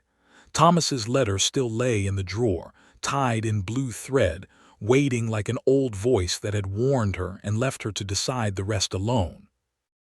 She placed the survey papers on the table, then stood there with her gloves still on. The room held the smell of smoke from the garden and coffee gone cold. On the chair where Caleb had sat the night before, a faint crease remained in the woven seat. She noticed it and looked away. "That is foolish," she whispered to herself. But grief and trust did not always listen to sense. Outside, hammers struck the barn roof in a steady rhythm. The sound should have comforted her. Work meant progress. Work meant something was being put back instead of taken apart. Mara changed the bandage on her hand, then went outside to the garden. She knelt in the blackened rows and began clearing ash. One handful at a time. Her gloves became dark. Bits of burned straw clung to her sleeves. Beneath the top layer, some soil was still good. Not all ruined, not dead. Hurt, but not dead. She clung to that more than she wanted to admit. Near sunset, Eli came over carrying a bucket. "Ma'am," he said carefully, "Mr. Boone said I could bring water if you wanted." Mara sat back on her heels. The boy looked nervous, as if stepping into the middle of a church argument. "Thank you," she said. He set the bucket down. "Mr. Whitmore is a good man." Mara looked up. Eli's face turned red. "I know it ain't my place." "No," she said, "it is not." He swallowed. Then Mara sighed, tired all the way through. "But say what you came to say." Eli looked toward the ridge, then back at her. "When my pa died, my ma owed money to a feed man in Salina. Mr. Whitmore paid it." Mara's eyes narrowed. "He told you to say this." "No, ma'am, he don't know I remember. I was 14. He came to the house and told my ma it was pay for 2 mules my pa had sold him years before. But my pa never owned mules. Ma knew it, I knew it. Mr. Whitmore knew we knew it." Eli rubbed his hands together. He just gave her a way to keep her pride. Mara looked down at the ash-covered soil. Eli continued, quieter now. "He makes mistakes. Men do. But I ain't seen him take from someone weak. I've seen him make it look like they earned what he was giving so they could stand straight after taking it." The words went into Mara slowly. Not because they answered everything. Because they made the question harder. "Go help Silas," she said. "Yes, ma'am." The boy hurried away. Mara stayed beside the garden until the sky bruised purple at the edge of the hills. She wanted anger to stay clean. Anger was easier when it had only one shape, but Caleb was becoming harder to place. He was not simple. He had held back the truth about Pell, but maybe he had not held it back to trap her. Maybe he had carried old knowledge the way powerful men carried many things, not knowing which piece would matter until trouble named it. That did not excuse the silence, but it changed its weight. After dark, she heard a horse in the yard. Her whole body knew who it was before she stood. Caleb did not come to the door this time either. He stopped near the gate, far enough to be refused without shame. His hat was in his hand. Dust from the road marked his coat. He looked as if he had ridden a long way, though Abilene was not far. Mara crossed the yard with the lantern. The light moved between them. "You should not be here," she said. "I know." "Then why are you?" To answer the question I failed to answer in town. The wind shifted. Somewhere behind the barn a horse stamped. Mara held the lantern higher. "I am listening." Caleb looked past her for one moment, not at the house, not at the fence, but at the burned garden where black rose still cut through the ground. "When I first saw Pell moving through this county," he said, "I watched him as a business problem. He was buying parcels near water lines. That affected my range. I had my office gather records because I did not want him boxing in my herd." Mara's face did not soften. "So yes," Caleb said, "at first it was about land." The answer struck her, even though she had asked for it. Caleb did not look away. "But the morning I found Rosewood," he continued, "I saw the yard swept clean. I saw the garden. I saw a woman sleeping in a chair because she had worked past what her body could carry. I saw your name on that deed, and I remembered my mother sitting at a table with men outside waiting for her to fail." His voice lowered. "I should have told you everything I knew about Pell the first day.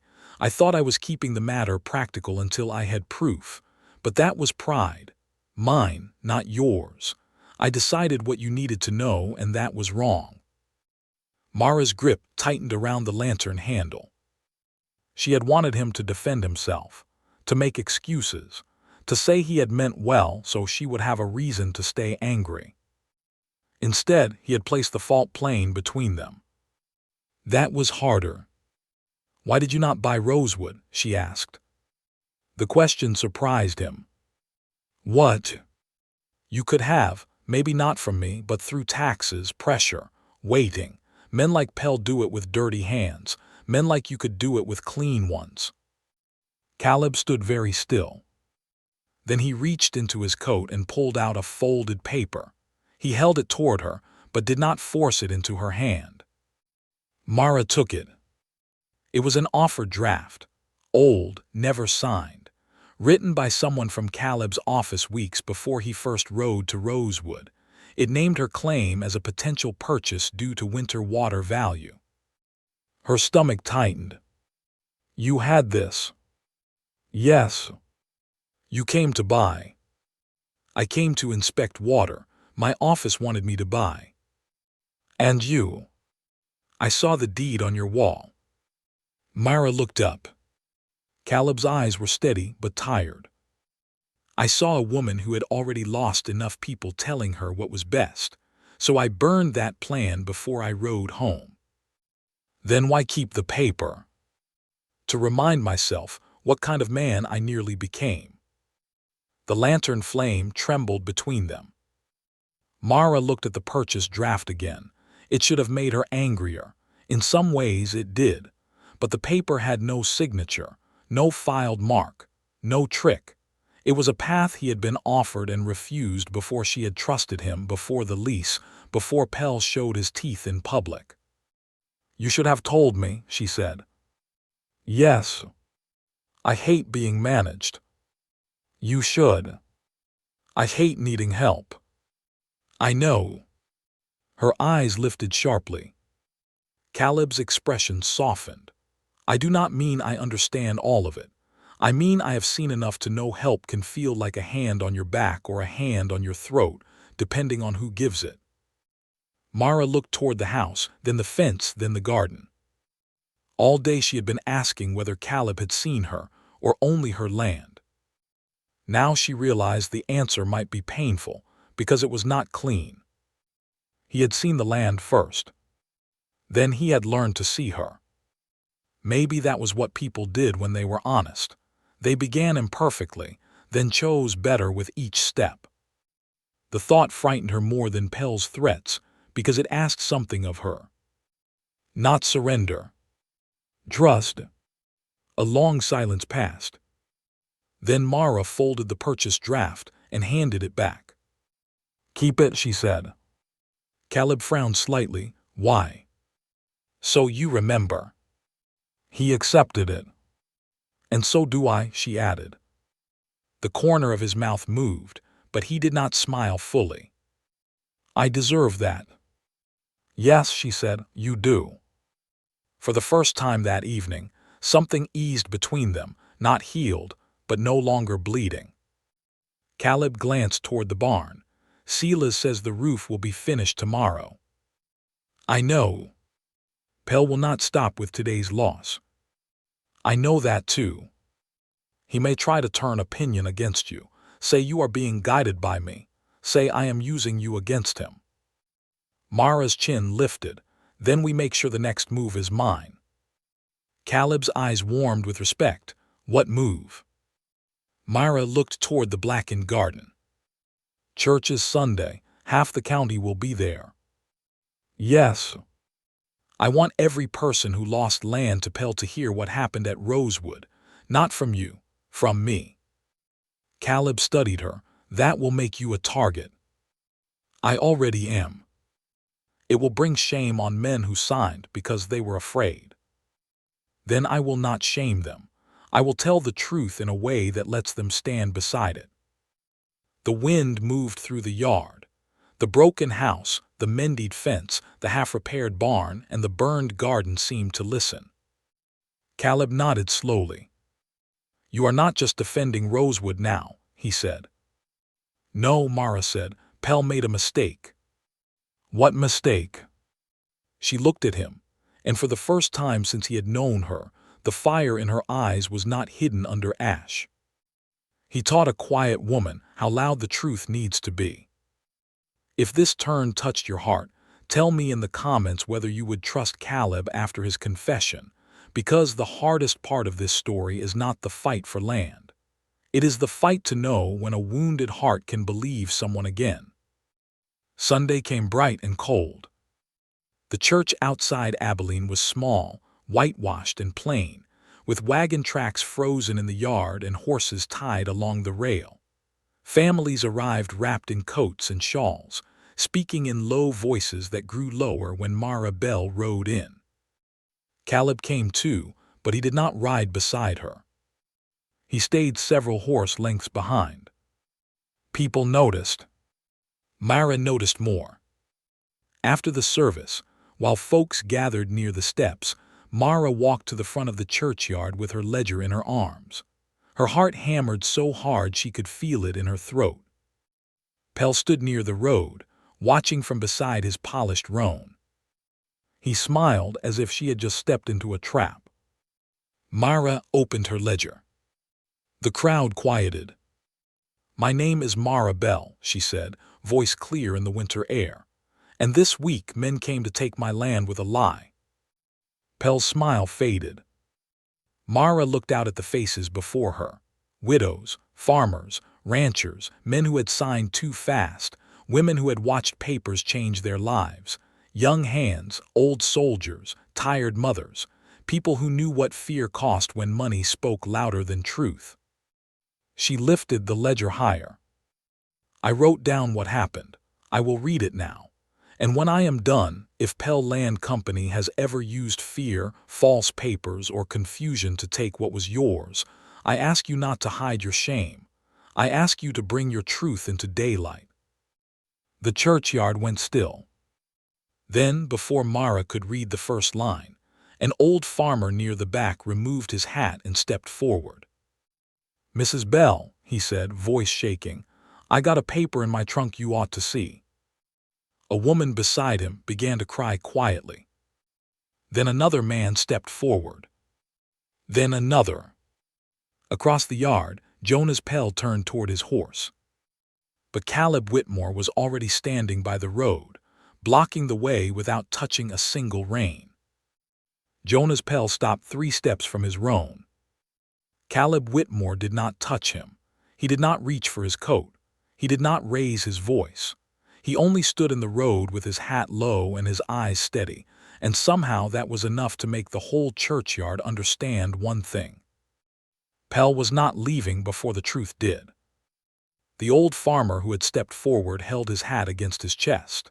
His name was Amos Reed, and Mara knew him only by sight, a thin man with a bent back and hands that looked too large for his worn coat. His wife stood beside him, crying into a handkerchief, not loudly, but with the tired shame of a woman who had carried a secret too long.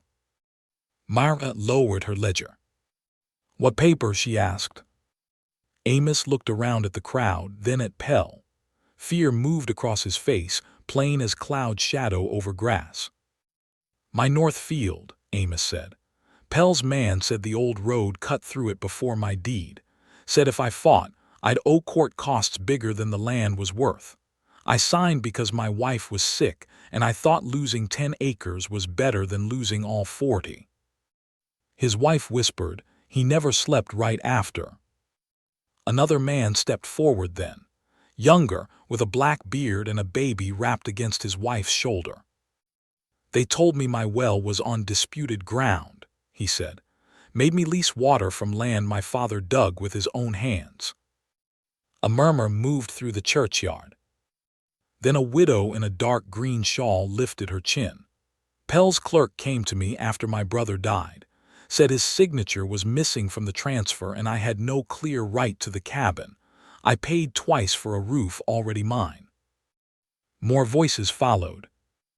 Not all at once, one by one, like stones being laid down after years in someone's pocket. A farmer, a storekeeper, a freighter, 2 sisters who had lost pasture near the rail survey, an old soldier who had signed away a creek crossing because he could not read the legal words and was too proud to ask. Mara stood with her ledger open, but for the first time in years, she was not the only one writing against fear. Samuel Crane had come from town after the service, called by the same whispers that had gathered everyone else. He stood near the church steps with Deputy Pike, listening with his pencil still and his face growing harder with every confession. Pell turned slowly from Caleb to the crowd. "You people should be careful," he said. "Regret makes poor memory." Amos Reed's wife stopped crying. That silence was worse for Pell than shouting. Mara walked down from the church steps and stood where everyone could see her. "No," she said, "regret makes memory sharp." Pell's eyes cut to her. "You are making yourself useful to Whitmore," he said. "Do you all not see it? This woman stands here pretending courage, but the rocking W is behind her. Caleb wants my company out of this county because competition bothers him. She is only his pretty little flag." The words struck the crowd like a slap. Caleb's face changed. He took 1 step forward, and for the first time Mara saw real danger in him. But she lifted one hand. He stopped. Mara faced Pell herself. "I am no man's flag." Her voice did not rise, yet it carried past the wagons and tied horses. "I was not Caleb Whitmore's flag when I buried my husband alone. I was not his flag when I sold my cattle to keep my deed. I was not his flag when your men burned my garden. And I was not his flag when I stood in the land office and watched your paid witness shake with guilt." Pel's mouth tightened. Mara stepped closer, her ledger held against her chest. You think every person must belong to someone stronger. That is why you lose the truth even when you win land. The churchyard went still again. Caleb looked at Mara as if he had never seen anything braver in his life. Pel smiled then, but it was a thin, broken thing. Fine speech, but speeches do not change signed contracts. Samuel Crane came forward. No, but fraud does. Pel turned. Careful, old man. Deputy Pike moved beside Samuel. Samuel adjusted his spectacles. I have heard enough to open review on multiple Pell Land Company filings. Anyone with documents will bring them to my office by Wednesday. Deputy Pike will take statements. If those records show the same pattern as Rosewood, they will go to the circuit judge. Pell's polished face lost a little more color. You cannot do that on church gossip. I can do it on sworn statements, false markers, paid witness drafts, midnight fence cutting, and your own bad habit of threatening people in front of witnesses. For 1 second, Pell looked truly cornered. Then he laughed softly. You think a judge will side with dirt farmers against a company with railroad interests? No one answered. Because the fear in that question was real. Everyone knew it. Truth did not always win just because it was spoken. Poor people knew that better than anyone. Then Caleb finally spoke. He will if I put my name on the complaint. Pell looked at him with hatred. So there it is. Caleb stepped past the roan and into the open road. No, he said, there it is. My name, my lawyer, my accounts, my witnesses, but not my claim. Mrs. Bell started this. The county will finish it. Mara looked at him then. He had power, more than any person in that churchyard, and for once he was not using it to lead her, cover her, or decide for her. He was placing it behind her truth and letting her stand in front of it. Something inside her shifted. Not fully healed, not yet love spoken, but a door unlocked somewhere deep. Pell looked around and saw the change in the people. Fear was still there, but now it had company. Anger, shame, hope, witness. Those were harder things to buy. He mounted his horse with stiff movements. This county will regret making an enemy of me, he said. Mara answered before Caleb could.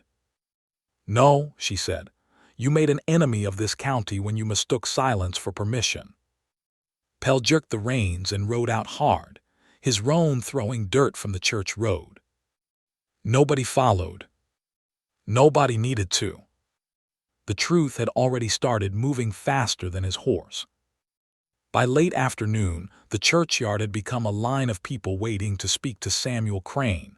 Papers appeared from coat pockets, saddlebags, wagon boxes, and old Bibles. Women unfolded receipts. Men handed over notices they had hidden for months. Deputy Pike wrote until his fingers cramped.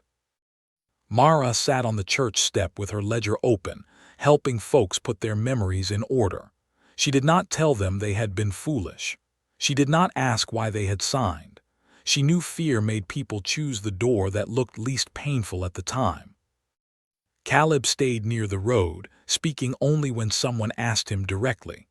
More than once, Mara felt his eyes on her, but he never came close enough to pull the moment toward himself.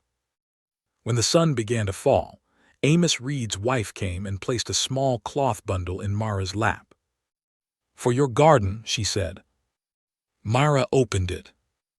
Garlic cloves, clean firm saved for spring planting. Her throat tightened. I cannot take your seed. The woman put her weathered hand over Mara's. You already gave me back my voice. Take the seed. Mara looked down at the cloves and had to blink hard. Across the yard, Caleb saw, and his expression softened in a way that made her look away before he could see what it did to her. That evening they rode back toward Rosewood together, though not side by side at first. The road was quiet. The sky burned gold at the edge of the prairie. Behind them, Abilene carried a new kind of rumor. One Pell could not fold into a document and hide. Halfway home, Mara slowed her mare. Caleb slowed too. For a while they rode in silence, close enough now that the dust from one horse crossed the path of the other. "You stopped when I raised my hand," she said. Caleb looked at her. "With Pell," she added. "I saw you had it. You were angry." "Yes." "You still stopped." "Yes." She watched the road ahead. "Thank you." The words were small, but they were not easy. Caleb seemed to know that. "You were right," he said. "You were no man's flag." Mara's mouth softened. "No." Then, after a quiet mile, she said, "But a flag does not stand by itself in a storm. It needs a post." Caleb turned toward her slowly. Mara kept her eyes ahead, but her cheeks warmed beneath the cold air. "I am not saying you are the post," she said. A smile touched his face. "No, ma'am." "I am saying," she continued, fighting the same almost smile, "that a good post is not an insult to the flag."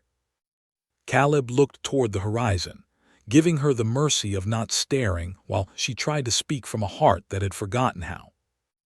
"I will try to be useful lumber," he said. A laugh escaped her before she could stop it. It was small, rusty, surprised.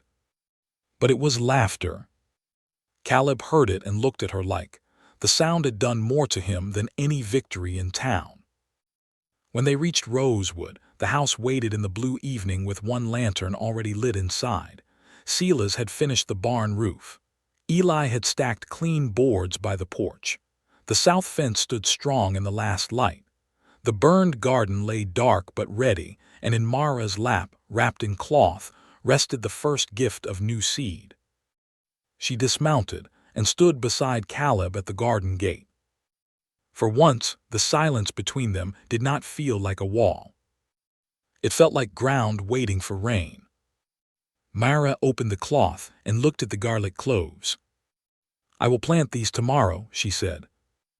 Caleb nodded. "I can bring water." She looked at him. This time she did not correct the word. But before either of them could step closer, a rider came hard down from the north ridge, waving his hat. It was Deputy Pike again, breathless and pale. Mara's heart tightened. Caleb moved toward him. "What now?" The deputy reined in near the gate, horse foaming at the bit. "Pell's leaving town tonight," he said. "But before he goes, he filed one last paper with the bank." Mara's hand closed around the seed cloth. "What paper?" Deputy Pike looked at her with pity. He was too young to hide. "A debt claim against Rosewood," he said. "He says Thomas Bell owed him money before he died. If the bank accepts it by morning, they can freeze your deed until court." The new seed in Mara's hand suddenly felt fragile as ash.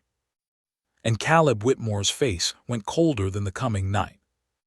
For a moment, Mara could not speak. The churchyard, the people, the truth, the first gift of new seed, all of it seemed to fall away beneath Deputy Pike's words. A debt claim against Rosewood. Thomas Bell owed money before he died. If the bank accepted it by morning, her deed could be frozen until court. Mara looked down at the cloth bundle in her hand. The garlic cloves rested there, pale and firm, small promises wrapped in worn fabric. Only a minute ago they had felt like spring. Now they felt like something that could be buried and never rise. Caleb stepped closer to the deputy, who filed it. "Pell's clerk," Pike said. "He came through the back of the bank after dark. Mr. Harlan, the bank manager, sent me because he knew you and Mrs. Bell were on the road." Mara lifted her eyes. What proof did Pell give? The deputy shifted in the saddle.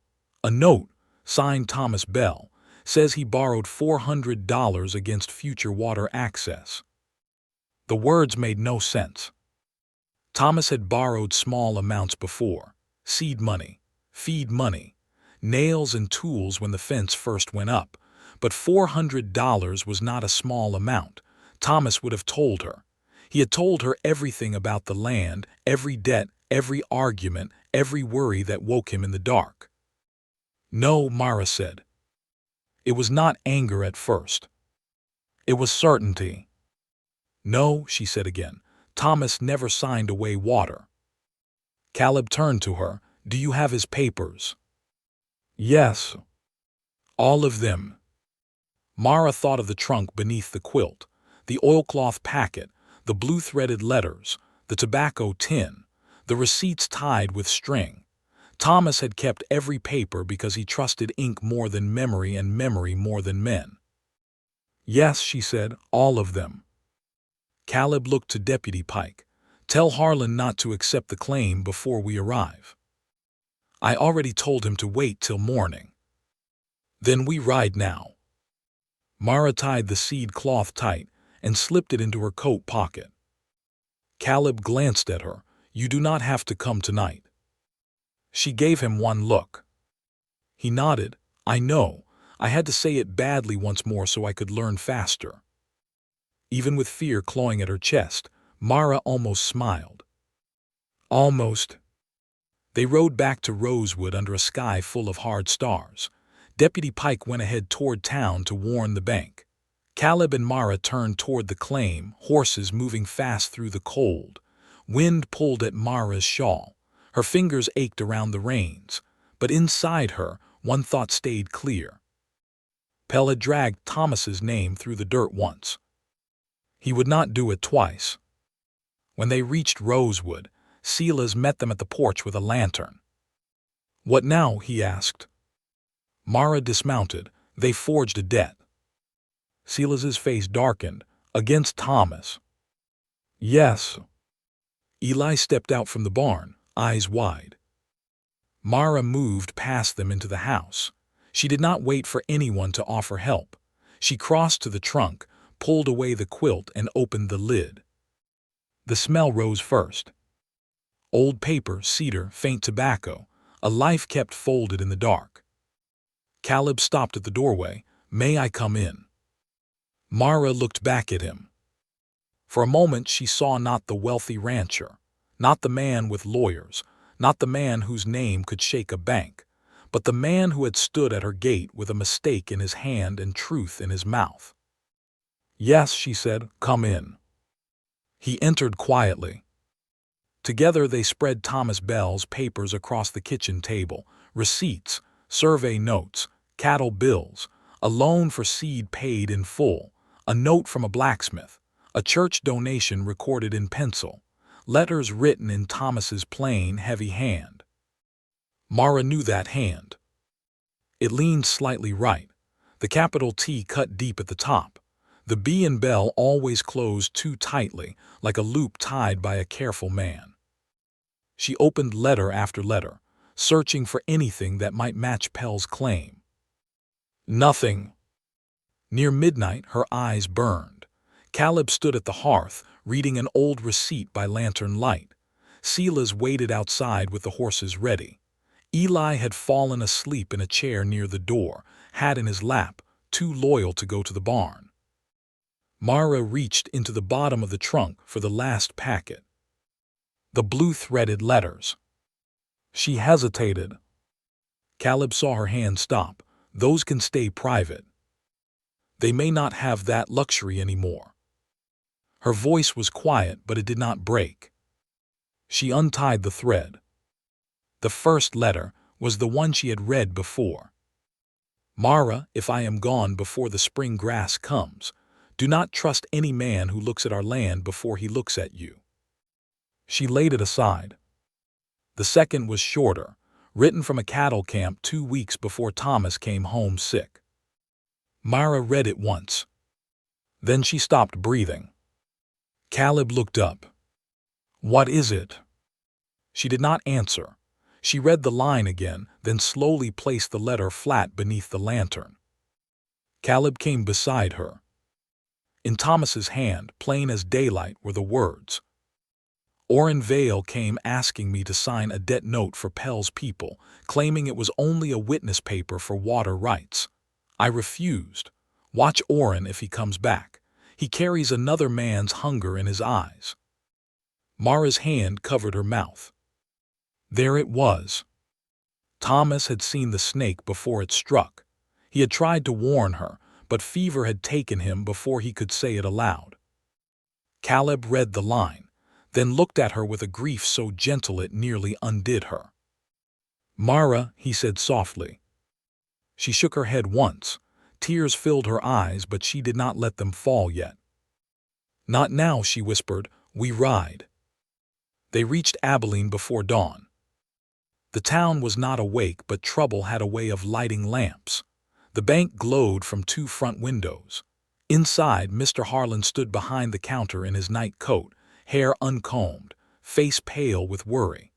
Samuel Crane was there too, along with Deputy Pike, Sheriff Nolan, and 2 men from the church who had refused to go home after hearing the news. On the counter lay Pell's debt note. Mara did not touch it at first. She looked at it. The signature tried to be Thomas Bell's. It had the heavy T, it had the tight B, but it was too careful, too drawn. A liar had copied the shape but not the man. Mr. Harlan cleared his throat. "Mrs. Bell, I had not accepted it. I only held it pending review." "Good," Mara said.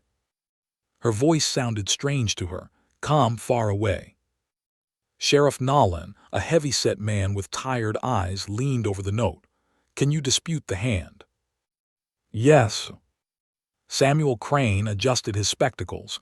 "Can you prove it?" Mara placed Thomas's letter beside the debt note. The room leaned in. Samuel read it first, then the sheriff, then Mr. Harlan. Nobody spoke for a long moment.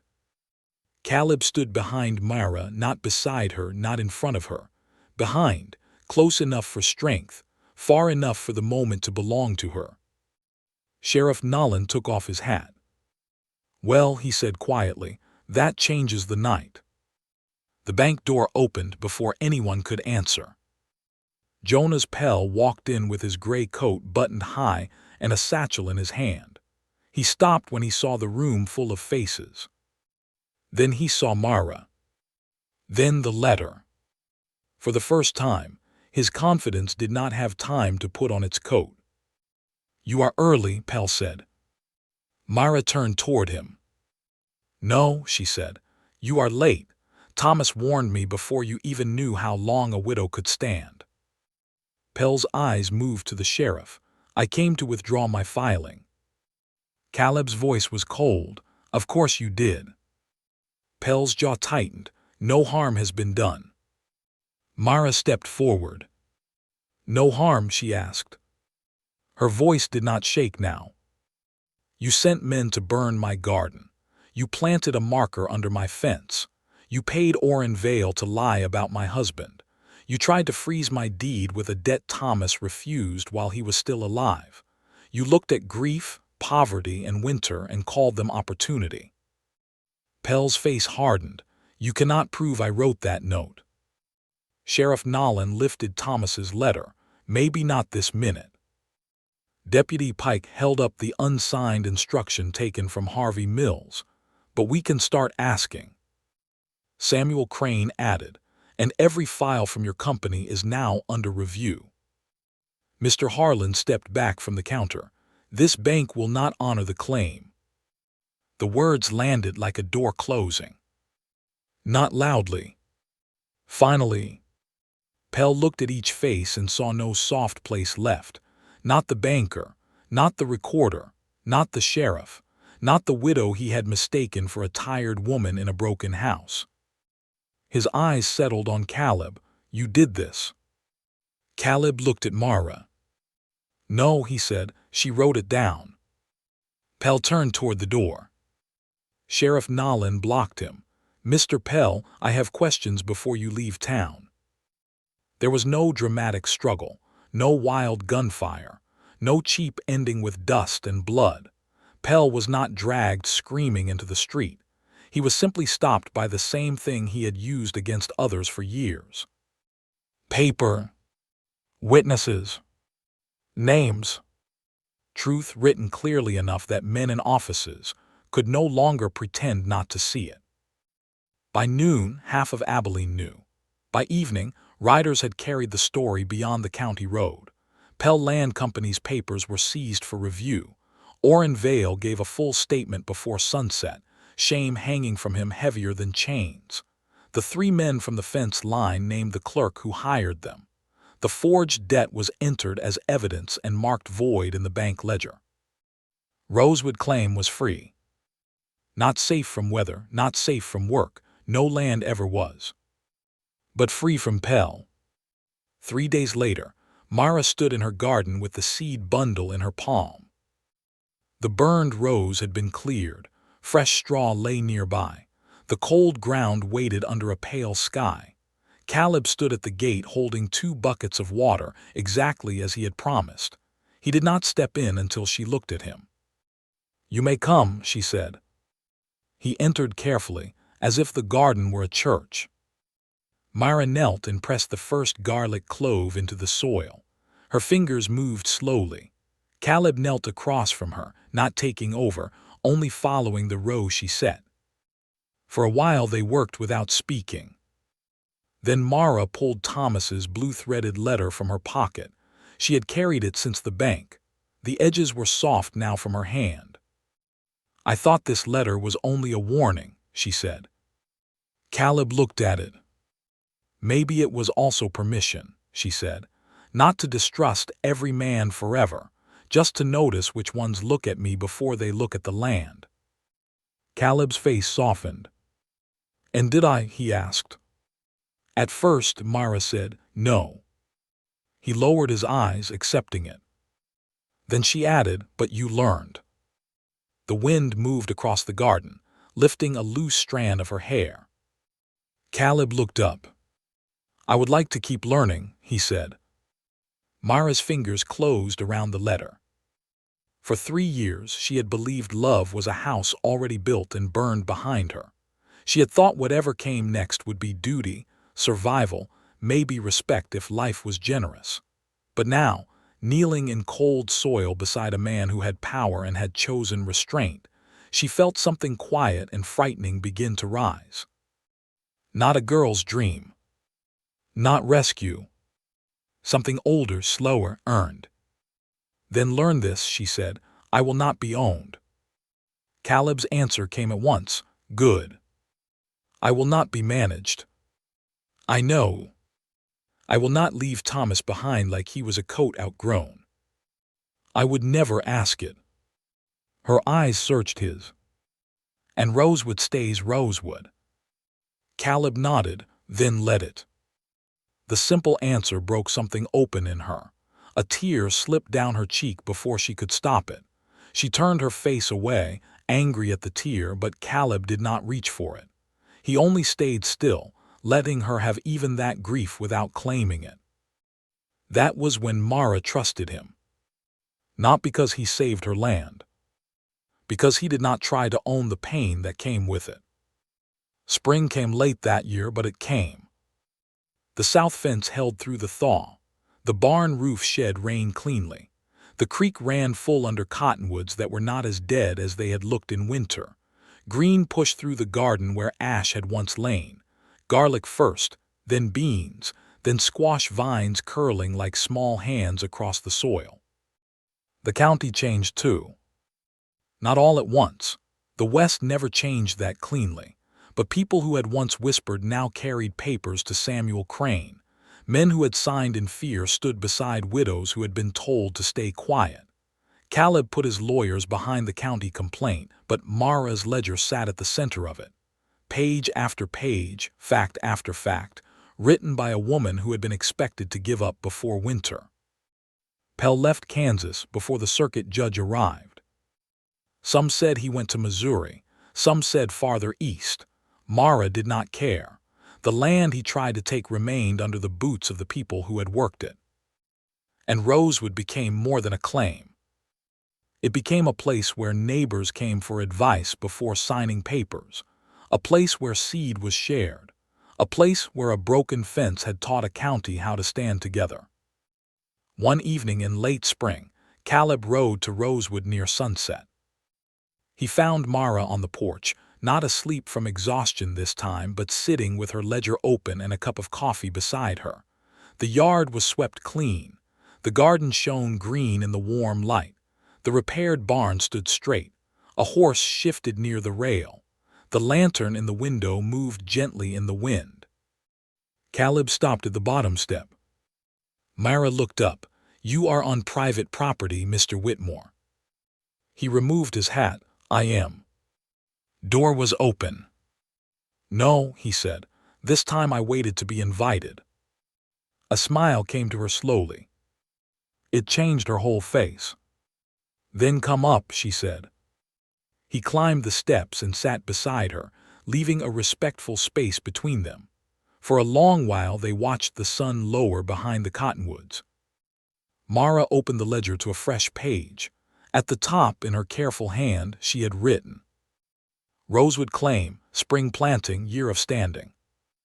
Below that, another line waited empty. Caleb looked at it. "What goes there?" Mara dipped the pen and held it above the page. "A record," she said, "of what survived." She wrote Thomas Bell's name first, then her own. Then, after a pause long enough to honor everything that had come before, she wrote Caleb Whitmore. Not as owner, not as rescuer, as witness, as partner, as the man who had first seen a broken ranch house and a sleeping woman, then learned that the most unexpected thing he could do was not buy her land, fix her fence, or fight her battle. It was to stand beside her without standing over her. Mara set the pen down. Caleb looked at the page, then at her. His voice was low. "Is that where you want my name?" Mara looked across the yard she had nearly lost and the garden that had risen from ash. "Yes," she said, "for now." The words were small, but they carried a future. If this story reminded you that kindness means more when it comes with respect, don't forget to like, comment, and subscribe for more emotional Wild West stories where love, pain, and justice meet on the frontier. The sun slipped behind the ridge. Warm light touched the repaired fence, the green garden, and the old deed still hanging inside the house. And for the first time in years, Mara Bell did not sit awake because she feared losing everything. She sat awake because something new had begun, and she wanted to see how the evening light would fall on it.